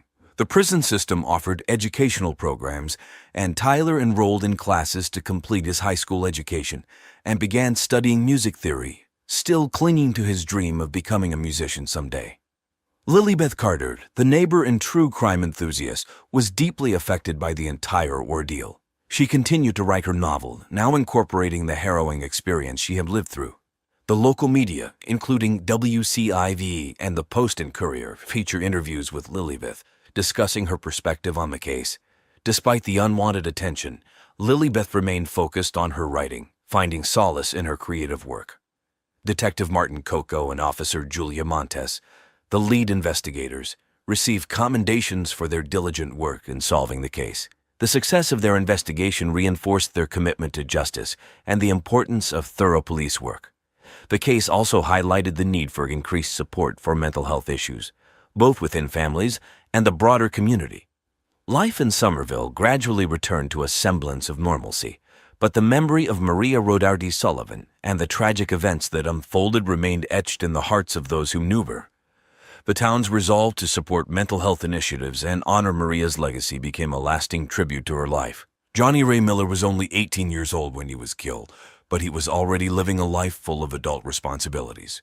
Born and raised in the small city Bowling Green, Kentucky, Johnny Ray was known for his bright smile, easygoing nature, and dedication to his family. Just days graduating from Warren Central High School, he married his pregnant high school sweetheart, Millie Thornton, and quickly took on the role of a husband and father. A former high school swimming star, Johnny Ray worked as a mechanic at the local Jiffy Lube, spending his days changing oil, rotating tires, and fixing engines. His co-workers liked him for his positive attitude and willingness to help out, even when the shop was busy. Johnny Ray's love for his family was evident to everyone who knew him. He adored his 16-month-old son, Royal, and was often seen pushing him in a stroller through the aisles of the local Walmart. Johnny Ray had big dreams for his family, even if money was tight. He had been talking about taking Millie and Royal to the Smoky Mountains for a vacation, where they could relax and enjoy the great outdoors. But behind the happy pictures on social media, there were struggles that not everyone saw. Johnny Ray was balancing a lot for someone his age, working long hours to support his family while trying to stay involved in the lives of his young wife and son. Despite his commitments, Johnny Ray sometimes found himself in trouble. He had a weakness for other women, which often caused tension between him and Millie. This tension grew when Millie's father, Dr. Alan Thornton, whose house the couple lived in, began spending more time around the couple. Hallen was a respected urologist in town, but he had developed an unhealthy sexual obsession with his son-in-law. Johnny Ray didn't realize the danger he was in, thinking the older man's attention was just a father-in-law's concern. In May of 2018, Johnny Ray's life was tragically cut short. Just days before his death, he had shared a post on Facebook about how excited he was for the future, looking forward to the summer with his family. But that future was stolen from him, leaving behind a young wife, a toddler son, and a town in shock over the brutal crime that would soon come to light. On the morning of May 14, 2018, Bowling Green was just waking up when a horrific discovery shattered the quiet neighborhood on College Street. It was around 7:30 a.m. when Millie Thornton, Johnny Ray's young wife, stepped into the garage of her father's large, two-story home. She had been worried since Johnny Ray hadn't come to bed the night before.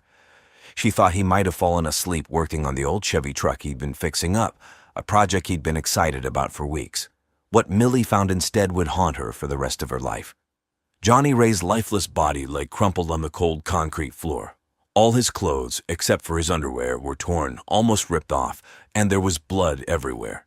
The sight of her husband, the father of her child and love of her life, battered and broken, sent Millie into a state of shock. She couldn't believe what she was seeing. Millie screamed, her cries echoing through the garage and into the quiet morning air. Panicked and terrified, she grabbed her phone and called 911, her hands shaking so badly that she could barely dial the number. When the 911 operator answered, Millie could hardly speak. She managed to choke out the words, "My husband. There's blood everywhere." The operator, sensing the urgency, dispatched emergency responders immediately. Millie, in tears, backed out of the garage, unable to look at Johnny Ray's body any longer. She waited on the front lawn, her face pale and her whole body trembling, as she watched the minutes tick by, each one feeling like an eternity. Within minutes, police officers arrived at the scene, followed closely by paramedics, or greeted by the gruesome sight of Johnny Ray's body. Trying to hold back tears. Within minutes, the sound of sirens filled the air as Boulder police arrived on the scene. Neighbors peeked out from their windows, drawn by the flashing lights, but Jason couldn't bring himself to look at anyone.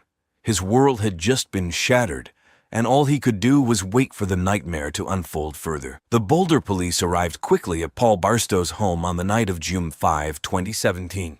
The flashing lights and sirens cut through the quiet neighborhood, alerting nearby residents that something terrible had happened. Detective Laura Reynolds, a seasoned investigator with 15 years of experience, was the first on the scene. Known for her no-nonsense approach and sharp instincts, Reynolds immediately sensed that this was no ordinary death. As she entered the house, Reynolds took in the disarray. The living room looked like it had been the site of a struggle. An overturned chair, scattered papers, and a shattered coffee mug painted a picture of chaos. But it was the scene in the bedroom that confirmed her worst fears. Paul Barstow lay on the floor, a length of rope still tightly wound around his neck. His face was pale, his eyes lifeless. The sight was disturbing, even for someone as experienced as Reynolds. The crime scene team quickly set to work, photographing the room from every angle and collecting potential evidence. They dusted for fingerprints, took samples from the rope, and carefully bagged the shattered pieces of the coffee mug. Reynolds noticed the position of Paul's body. His hands bore defensive wounds, and there were signs of bruising around his neck and face. To her, this clearly pointed to a violent struggle, suggesting that Paul had fought for his life. However, not everyone on the team was convinced. As the investigation progressed, a controversy began to brew. Some forensic experts argued that the scene could be interpreted differently. Dr. Matilda Chiang, a forensic pathologist with a reputation for thoroughness, suggested that the evidence might point to a suicide rather than a murder. She noted that the rope had been tied in a way that could be self-inflicted, and the disarray in the living room could have been caused by Paul in a distressed state. According to Dr. Chiang, it wasn't uncommon for people in deep emotional turmoil to stage scenes before taking their own lives. This conflict between several different experts created tension within the investigation. On one side, Detective Reynolds and her team were convinced that Paul had been murdered, possibly during a violent struggle. On the other side, Dr. Chang and her supporters argued for a more nuanced interpretation, one that considered the possibility of suicide. The disagreement slowed the investigation, as the team was forced to consider both possibilities, examining every piece of evidence from multiple angles. As the days passed, the pressure on the Boulder Police Department grew. The media caught wind of the conflicting theories, with local outlets like the Denver Post, a newspaper renowned for its hard-hitting investigations, running stories that questioned whether the police were pursuing the right leads. The controversy only added to the anguish of Paul's family, who were desperate for answers. They wanted to know what had really happened to the man they loved, and they demanded that the police uncover the truth, whether it pointed to murder or suicide. Angelica Barstow, Paul's sister-in-law, quickly became the first person of interest in the investigation. At 34, Angelica was known in Boulder for her quirky personality. She ran a YouTube channel with almost 100,000 subscribers called Fairy Works, where she posted videos about her interactions with fairies and other spiritual beings. The channel had gained quite a lot of attention, including from newspapers and some online outlets, but mostly for the wrong reasons. Viewers attacked her by the thousands, leaking hateful comments saying everything she was talking about was fake and that she was a liar. And by June 2017, the negativity had begun to take its toll on Angelica's mental health. Angelica's marriage to Jason Barstow, Paul's younger brother, had been rocky. Millie spoke softly, her voice trembling as she recounted how they had argued the night before Johnny Ray's death. She was clearly devastated by his murder, but the detectives needed to dig deeper. Billy explained that she had gone to bed alone, assuming Johnny Ray was busy with his project in the garage. When she woke up and found him missing, she panicked and went to look for him, leading to her horrific discovery. The detectives observed Millie closely as she spoke, noting her pale face and trembling hands. Her grief seemed genuine, but they couldn't rule out the possibility that she could be hiding something. The pressure of being a young mother, combined with Johnny Ray's known infidelities, could have driven her to a breaking point. The police continued to press Millie, asking her where she had been during the hours Johnny Ray was killed. Millie insisted that she had been home all night, asleep with her son. She couldn't think of anyone who would want to harm Johnny Ray, but her growing insecurity about their marriage had been evident to her close friends. Millie's responses were calm but filled with sorrow. She repeatedly expressed her disbelief that anyone could hurt Johnny Ray, much less kill him. Despite Millie's apparent innocence, the detectives remained cautious. They needed to explore every angle, and Millie's proximity to the crime made her a key figure in their investigation. As they moved on to other potential suspects, they kept Millie on their list, knowing that in murder cases, even those closest to the victim can have secrets. As the investigation into Johnny Ray Miller's murder continued, the police shifted their focus to Dr. Alan Thornton, Johnny Ray's father-in-law. Dr. Thornton, 52, was a well-known urologist in Bowling Green, Kentucky, with a reputation as a respected and successful medical professional. On the surface, he appeared to be a pillar of the community, dedicated to his practice, involved in local charities, and well-liked by his patients. However, behind closed doors, Alan Thornton was a man with dark and twisted secrets. Johnny Ray had been married to Dr. Thornton's daughter Millie Thornton for just over a year, and while Dr. Thornton publicly supported the young couple by letting them and their son live in his house, he harbored a disturbing sexual obsession with his son-in-law. This obsession had begun innocuously enough, with Dr. Thornton accidentally walking in on Johnny Ray in the bathroom and offering to buy him clothes. But over time, his feelings had evolved into something far more dangerous, an overwhelmingly intense and unhealthy sexual obsession. Alan's feelings were conflicted. He was jealous of Johnny Ray's relationship with his daughter Millie and simultaneously desired Johnny Ray in ways that made him deeply uncomfortable. The police became even more suspicious of Dr. Thornton when they learned about his past. His wife, Carol Thornton, had died in a boating accident years earlier under circumstances that some in the community found questionable. Although no evidence had ever pointed to foul play, the case had never quite sat right with some of the locals. Now, with Johnny Ray's murder, the police wondered if Alan Thornton could be responsible for yet another suspicious death within his family. When the police brought Dr. Thornton in for questioning, he appeared calm and composed, traits expected of a seasoned medical professional. He answered their questions with measured responses, carefully choosing his words. The detectives asked about his relationship with Johnny Ray, and Alan described it as amicable, though he admitted they had their differences. He claimed to have been home the night of the murder, watching television and preparing for an early morning surgery the next day. He even mentioned that he had been binge-watching the feminist allegory The Handmaid's Tale on Hulu, trying to appear as ordinary as possible. However, the detectives noticed something off in Dr. Thornton's demeanor, an underlying tension that suggested he was hiding something. When they pressed him further about whether he had sexual feelings for Johnny Ray, he became slightly defensive, insisting that he had no interest in his son-in-law. He dismissed any suggestion of jealousy or inappropriate feelings, stating that he only wanted what was best for Millie and her new family. Despite his outward calm, Dr. Thornton's answers raised red flags for the investigators. They knew that his successful career and community standing would make it difficult to prove any involvement in Johnny Ray's death without solid evidence. Still, they couldn't ignore the unsettling feeling that Alan Thornton was not being entirely truthful. As they continued their investigation, they kept a close watch on Dr. Thornton, aware that his dark obsession could have been the driving force behind the brutal murder. The investigation into Johnny Ray Miller's murder led the police to a third suspect, Savannah Lee, a 33-year-old stripper who worked at a local gentleman's club called Wild Girls in Bowling Green. Savannah was known for her fiery personality and independence, traits that had drawn Johnny Ray to her in the first place. Their relationship had begun several months before his death, and it was anything but simple. Savannah was captivated by Johnny Ray's youth and charm, seeing in him an escape from her current life. Savannah had a tough exterior, but those who knew her understood that beneath her confidence was a woman desperate for a better future. She had been working at the club for years, entertaining men from all walks of life, but she dreamed of a life far removed from the seedy underworld of adult entertainment. When Johnny Ray came into her life, she believed she had found a way out. Their affair was intense and passionate, filled with quick late-night sex and fast food drive-through and whispered promises. However, as time passed, Savannah grew increasingly frustrated with Johnny Ray's reluctance to leave Millie and their young son. She wanted more than just stolen moments. She wanted a future with him. When the police brought Savannah in for questioning, they found a woman who was both defiant and scared. She wore a tight black leather jacket, ripped jeans, and red lipstick that made her stand out in the small interrogation room. Savannah wasn't one to back down easily, and she met the detective's questions with a mix of sass and suspicion. She admitted to having an affair with Johnny Ray but denied any involvement in his murder.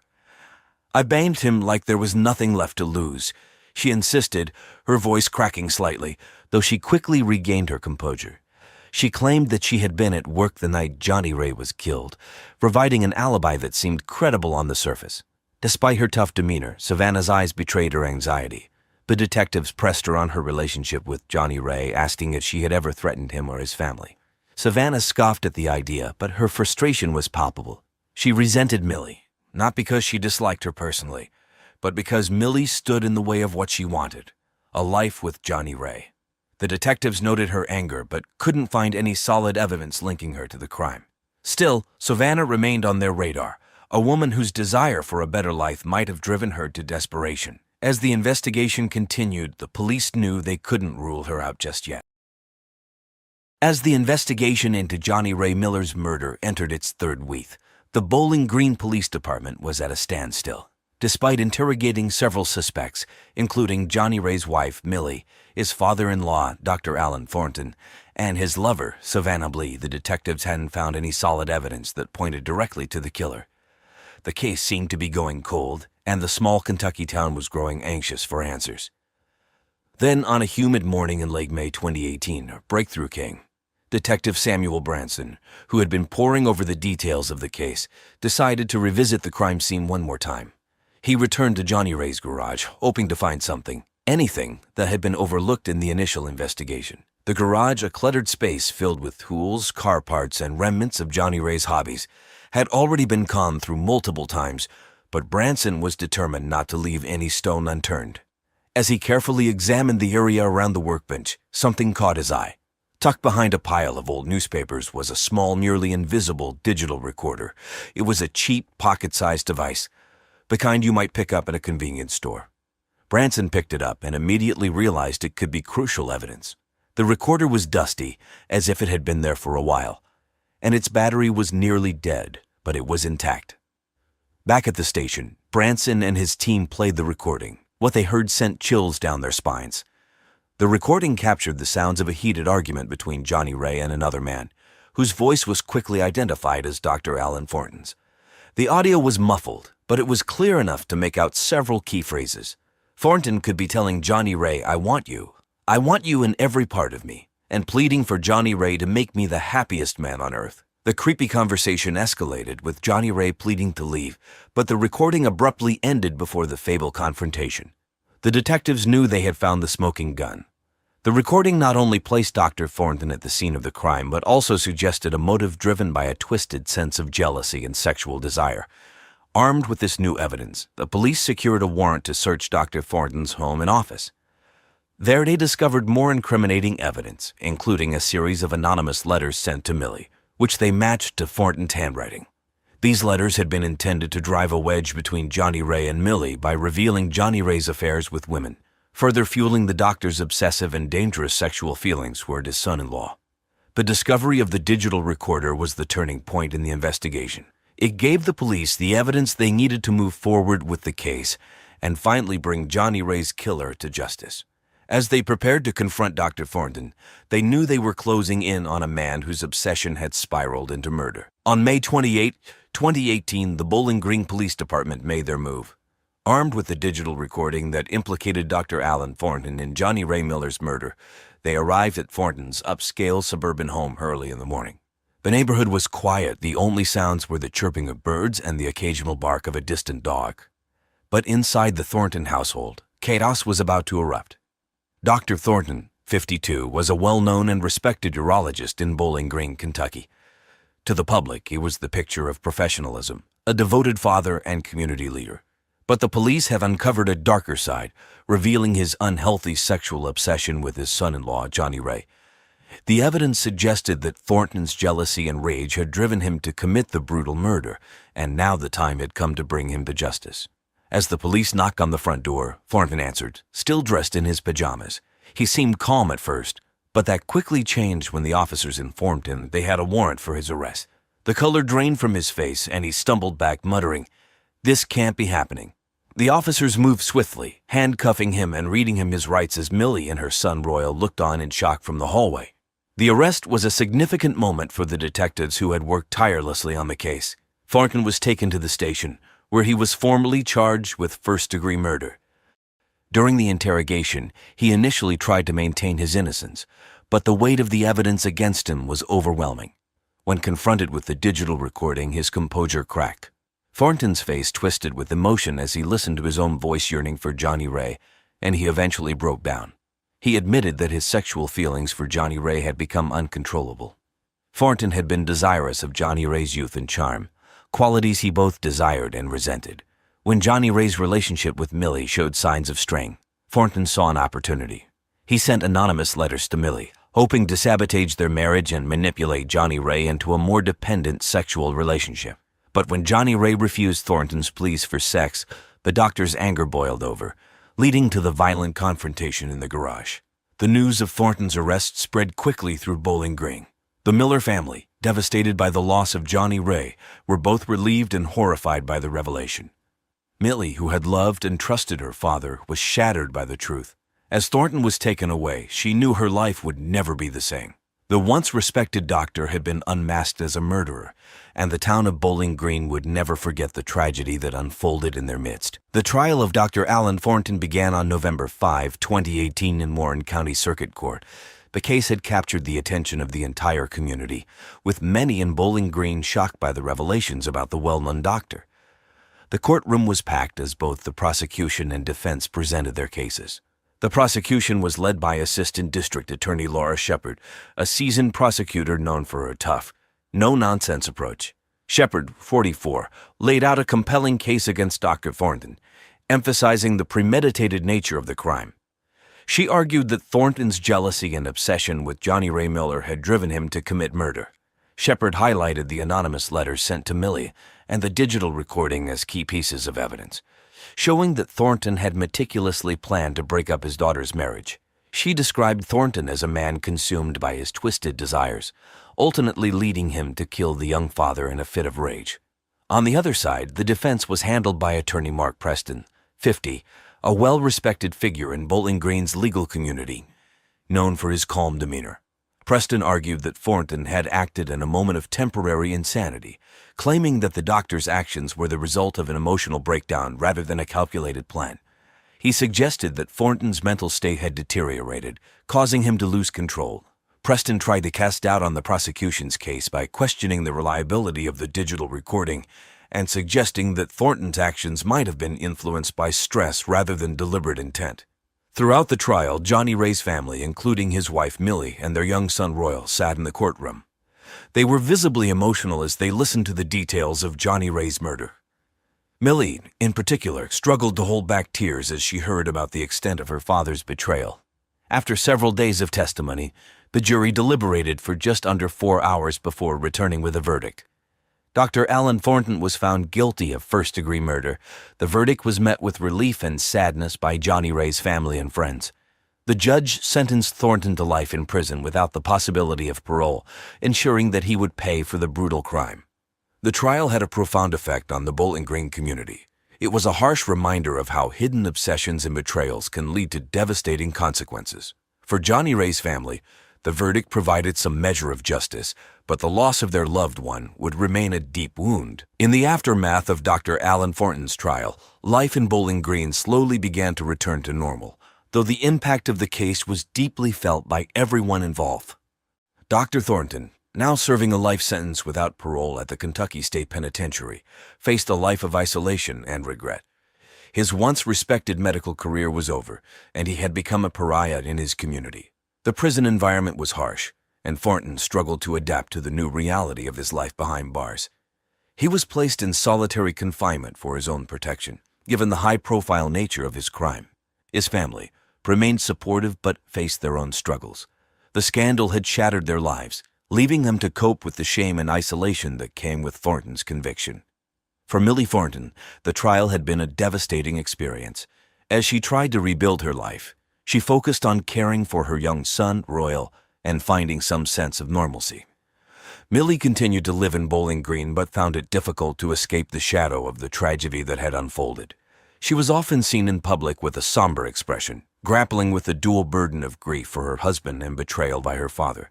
Community support was crucial for Millie as she navigated her new reality. Friends and neighbors offered their condolences and practical help, though nothing could fully mend the emotional scars left by the murder. The Thornton case left a lasting mark on Bowling Green, a small town that had been rocked by the shocking events. While the community worked to heal, the story of Johnny Ray Miller and the betrayal by someone so close to him remained a poignant reminder of the dark side of human nature. In today's episode, we take you to a seemingly perfect marriage that was shattered by betrayal, secrets, and a brutal murder. This is the story of Colette Jackson, a loving wife, and the devastating consequences of uncovering a secret that would destroy everything. Colette Jackson was a 36-year-old woman who lived in Lodi, New Jersey. She was known in her community as a kind-hearted and creative person who loved helping others, especially children.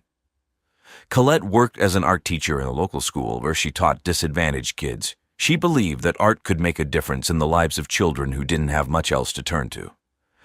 Colette's classroom was always full of bright colors, paintings, and drawings. She was the type of teacher who stayed late after school to help her students finish projects or just to talk if they needed someone to listen. Her passion for art wasn't just limited to the classroom. Colette lived in a modest but cozy home with her husband, Steven Jackson. The couple had been married for nearly 10 years and appeared to have a strong and happy marriage. They often attended community events together, such as the Lodi Street Fair and the annual town Christmas parade. Colette and Stephen were well-liked by their neighbors, who often described them as a perfect couple. However, beneath the surface, Colette was dealing with more than anyone knew. In the weeks leading up to her death, Colette had been feeling increasingly stressed and anxious. She had mentioned to a close friend that she felt something was off in her marriage, but she couldn't quite put her finger on what it was. Despite her worries, Colette continued to pour herself into her work. She had recently started planning a new art program for her students, which she hoped would be ready by the fall. Colette was excited about the future and had big plans for both her career and her personal life. She had even started talking about the possibility of having children, something she and Stephen had been considering for a while.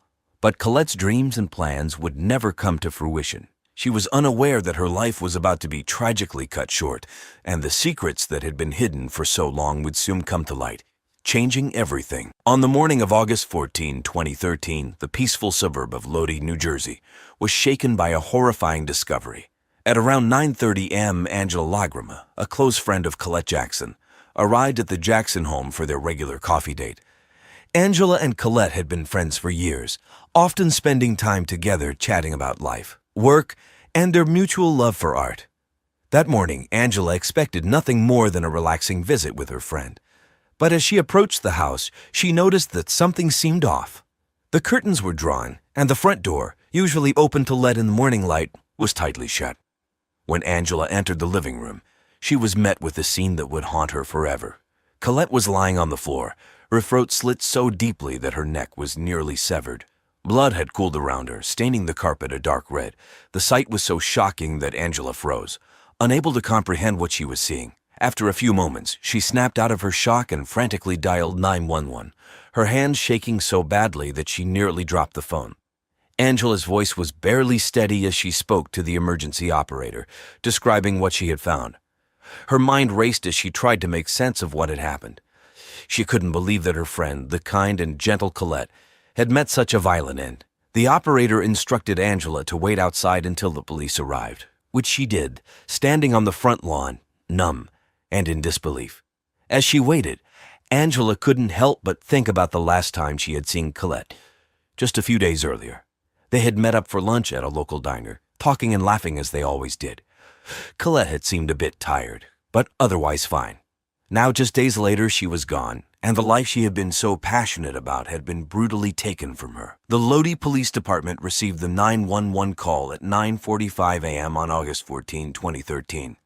Within minutes, officers arrived at the Jackson home, quickly securing the area. Detective Frank Marino, a 20-year veteran of the force known for his calm demeanor and meticulous attention to detail, led the investigation.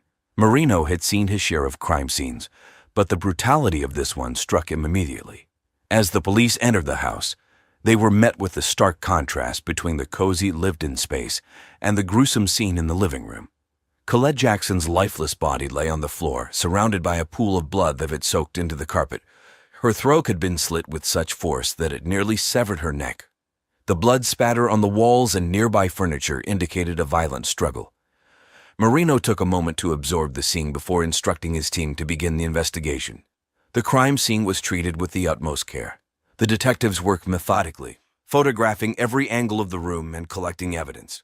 They noticed that nothing appeared to be out of place, no signs of forced entry or theft. Colette's purse was still on the kitchen counter, her keys next to it. Her phone was on the coffee table, untouched. This led Marino to believe that Colette had known her attacker and had not expected any danger. The murder weapon, a large kitchen knife, was found near Colette's body, covered in blood. Marino instructed the forensic team to bag the knife for further analysis. He also requested that they test the blood for fingerprints, hoping that the killer might have left a trace. The team dusted for prints on every surface, carefully lifting samples to be sent to the lab. As they continued their search, Marino noticed a small, partially open box in the corner of the room. Inside were prescription pill bottles, one of which was empty. Marino found this odd, given that Colette was not known to be on any heavy medication. He made a note to follow up on the pills, suspecting they could be a clue to the killer's identity. The medical examiner, Dr. Agnes Jiang, arrived shortly after and began her examination of Colette's body. Jiang, who had worked closely with Marino on previous cases, shared his preliminary findings. The deep, clean cut to the throat suggested a sharp, heavy blade and a strong hand. Jiang estimated that Colette had been dead for several hours, likely since the early hours of the morning. By the time the sun began to set, the police had gathered all the evidence they could find. The once warm and inviting home now felt cold and empty, marked by the traces of a life abruptly ended. Marino knew this was just the beginning. The next step was to unravel the mystery of who could have committed such a heinous act and why. Stephen Jackson, Colette's husband, was the first person the police investigated. At 40 years old, Stephen was a well-known accountant in Lodi. He was respected for his precision with numbers and was described by colleagues as dependable but quiet. Stephen had a routine life, early mornings, long hours at the office, and weekend golf outings with his best friend, Ernie Lagrima. On the surface, he seemed like a devoted husband, but Detective Frank Marino sensed that there was more to his story. When police first questioned Stephen, he appeared distraught, claiming to be devastated by his wife's death. He told officers that he had been out of the house the previous night, visiting his elderly mother in a nearby town. His alibi seemed solid at first, as his mother and a neighbor both confirmed that Stephen had been there until late in the evening. However, Marino wasn't entirely convinced. There was something off about Stephen's behavior. He wasn't just grieving. He seemed nervous, almost as if he were hiding something. As the interview continued, Stephen's demeanor shifted. When Marino began asking about his relationship with Colette, Stephen grew defensive. He insisted that their marriage was strong, despite the usual ups and downs. But when pressed about his whereabouts during the early morning hours of August 14, Stephen hesitated. He stammered slightly before repeating that he had been at his mother's house. Marino noted this hesitation, suspecting that Stephen wasn't telling the whole truth. The investigation took a turn when the police discovered Stephen's addiction to opiates. A search of the Jackson home uncovered several empty pill bottles hidden in Stephen's closet. The pills were prescribed to different names, raising suspicion that Stephen had been illegally obtaining them. When confronted with this evidence, Stephen initially denied any wrongdoing, but eventually he broke down and admitted to the addiction. He claimed that he had been struggling for years and that Colette didn't know about it. Stephen's addiction raised red flags for the investigators. They began to wonder if it was connected to Colette's murder. Could Stephen's drug habit have driven him to kill his wife, either in a moment of rage or to cover up his secret? Marino asked Stephen if he had ever gotten violent with Colette, but Stephen vehemently denied it, insisting that he loved her and would never hurt her. Despite Stephen's denials, Marino remained suspicious. The discovery of the opiates, combined with Stephen's inconsistent answers, suggested that there was more to his story. The police decided to keep a close eye on Stephen as they continued to piece together the events leading up to Colette's death. They needed more evidence before they could make an arrest, but Stephen was now firmly in their sights. Ernie Lagrima, Stephen's best friend, and a well-known lawyer in Lodi, was the second person the police focused on. Ernie, 52, had a reputation for being charismatic and outgoing, often the life of the party at local gatherings. He and Stephen had been friends since college, and their bond seemed unbreakable. They were known for their regular weekend golf outings, which they often talked about at the local diner, Jerry's Place, where they were regulars. But as Detective Frank Marino dug deeper into Ernie's life, he uncovered a shocking secret. The police brought Ernie in for questioning at the station. He appeared calm and cooperative, even joking with the officers as they began the interview. Ernie expressed disbelief at Colette's murder, claiming he couldn't imagine why anyone would want to harm her. He described her as a sweet, kind woman who was always supportive of Stephen. But as the questioning continued, Marino noticed a shift in Ernie's demeanor. When asked about his relationship with Stephen, Ernie became more guarded, carefully choosing his words. Marino pressed Ernie about the golf outings he and Stephen frequently took. Ernie insisted that they were just regular trips, nothing more than a chance to relax and unwind. But when Marino mentioned the possibility of something more going on during these trips, Ernie's composure faltered. He hesitated before admitting that he and Stephen had been involved in a sexual relationship for several years. They had kept it hidden from everyone, including their wives, fearing the consequences if it ever came to light. Ernie's confession was a bombshell for the investigators. It provided a possible motive for Colette's murder, had she discovered the affair and threatened to expose them. Ernie insisted that Colette had no idea about the relationship and that Stephen would never have harmed her. He claimed that their relationship was based on love and that Stephen was deeply troubled by the murder. Despite Ernie's calm demeanor, Marino wasn't convinced. The affair added a new layer of complexity to the case, and Marino suspected that Ernie might be hiding more. The police decided to dig deeper into Ernie's background, checking his alibi for the night of the murder and looking into his phone records to see if there were any suspicious communications between him and Stephen. Ernie's charm and confidence couldn't erase the fact that he was now a key suspect in Colette's murder, and Marino knew they needed to keep a close watch on him. The third person under scrutiny was Angela Lagrima, Ernie's wife and a close friend of Colette. At 46, Angela was a dedicated teacher at a school for economically disadvantaged children, known for her kind heart and tireless efforts to support her students. She and Colette had shared many conversations about their work and their lives, often meeting for coffee at the local Starbucks. Angela was devastated by Colette's death, and at first glance, she seemed an unlikely suspect. However, as the investigation continued, the police uncovered information that made them reconsider. Angela was brought in for questioning the day after Ernie's confession. She appeared composed but visibly saddened, her voice shaking slightly as she spoke about Colette. Angela described Colette as a dear friend, someone she could always rely on. She insisted that she had no idea who would want to harm her. But when Detective Frank Marino began asking about her marriage, Angela's demeanor changed. She became more guarded, her answers shorter and less forthcoming. Marino pressed Angela about her knowledge of Ernie and Stephen's sexual relationship.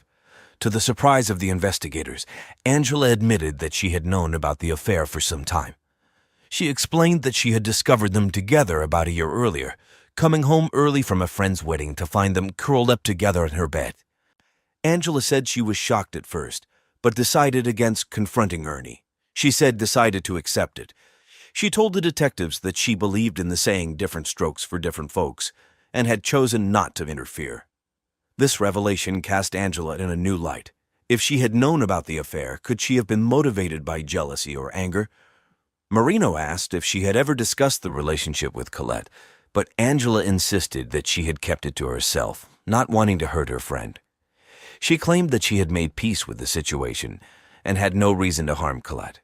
Despite Angela's calm explanation, the police couldn't ignore the possibility that her knowledge of the affair might have led to resentment. They decided to look deeper into her actions leading up to the murder. Angela's phone records and her whereabouts on the night of August 13 were closely examined. Although Angela maintained her innocence, the investigators couldn't shake the feeling that there was more to her story. As the pieces of the puzzle slowly came together, Angela remained a person of interest. Her connection to both Colette and the affair made her involvement in the case impossible to ignore. The police knew that they needed to keep pressing, hoping to uncover the truth about what really happened that night. On the morning of August 18, 2013, the investigation took a critical turn. It was a warm summer day in Lodi, with the temperature already climbing into the 80s by mid-morning. Detective Frank Marino and his team were continuing their work at the Jackson home, determined to find any overlooked clues. As the sun beat down on the quiet suburban neighborhood, Marino received a call from the forensic lab that would shift the direction of the case. The lab had completed an in-depth analysis of the blood found on the kitchen knife at the crime scene. Initially, the blood was assumed to belong solely to Colette, but the lab had discovered something unexpected, a small but distinct trace of another person's DNA mixed with the blood. Marino's heart raced as he listened to the results. The DNA belonged to Stephen Jackson. This finding was significant. It suggested that Stephen had been much closer to the crime than he had initially claimed. The presence of his DNA on the murder weapon raised serious questions about his involvement. Marino immediately contacted Stephen's lawyer to arrange a follow-up interview, but Stephen had gone into hiding, fueling the police's suspicions even further. Later that day, the police received another crucial piece of evidence. A neighbor who had been out of town during the initial investigation came forward with new information. The neighbor recalled seeing Stephen's car parked outside the Jackson home at around 2:00 a.m. on the night of the murder. This directly contradicted Stephen's earlier alibi that he had spent the night at his mother's house. With this new timeline in mind, Marino revisited the security footage from nearby homes. After hours of reviewing tapes, the team finally caught a glimpse of Stephen's car driving down the street at 1:45 a.m., just minutes before the neighbor spotted it parked at the house. This new evidence placed Stephen at the scene of the crime during the critical hours when Colette was murdered. Marino and his team felt a growing sense of urgency. The evidence was mounting against Stephen, but they knew they needed more to secure an arrest. They focused on tracking Stephen's movements after the crime, using his cell phone records to trace his location. The data showed that he had driven to a remote area outside of Lodi, where he stayed for several hours before returning home later that morning. This new evidence gave the police a much clearer picture of what had happened that night. Stephen's DNA on the knife, the neighbor's testimony, and the security footage all pointed to him being involved in Colette's death. The investigation was now centered on finding Stephen and bringing him in for questioning. On the evening of August 20, 2013, the Lodi police were closing in on their prime suspect, Stephen Jackson. The mounting evidence, including his DNA on the murder weapon, and the neighbor's testimony placing him at the scene, had made it clear that Stephen was involved in his wife Colette's brutal murder. As the sun began to set, Detective Frank Marino and his team prepared for the next step, Stephen's arrest. Stephen, a 40-year-old accountant, had always been seen as a quiet and dependable man. But behind his reserved exterior, he harbored dark secrets that would soon unravel. Stephen had been having a secret love affair with his best friend, Ernie Ligrama, for years. When Colette accidentally discovered the affair, she threatened to divorce him. Stephen, fearing the consequences, snapped. In a moment of panic and rage, he brutally slit her throat, leaving her to die in their home. To cover up his crime, Stephen bribed the medical examiner, who was also his drug dealer, to falsely rule Colette's death as natural due to her previous medical condition. The police, armed with an arrest warrant, arrived at Stephen's mother's house, where he had been hiding. It was around 7:00 p.m., and the neighborhood was quiet. As the officers approached the door, Stephen, sensing that his time was up, tried to flee through the back. But the police had anticipated this and quickly apprehended him. Stephen was handcuffed and led to a squad car, his face a mix of shock and resignation. He didn't resist. It was as if he knew the inevitable had finally caught up with him. Back at the station, Stephen was formally charged with the murder of his wife, Colette Jackson. The news of his arrests sent shockwaves through the Lodi community, especially among Colette's family and friends. They had known Stephen as a devoted husband, but the revelation of his affair and the brutal nature of the crime left them in disbelief. Colette's family, devastated by the loss and betrayal, expressed a mix of relief and sorrow. They were relieved that justice was being served, but the pain of losing Colette in such a horrific way was overwhelming. Stephen's arrest also deeply affected Ernie and Angela Lagrima. Ernie was in shock, unable to believe that his secret relationship had led to such a tragedy.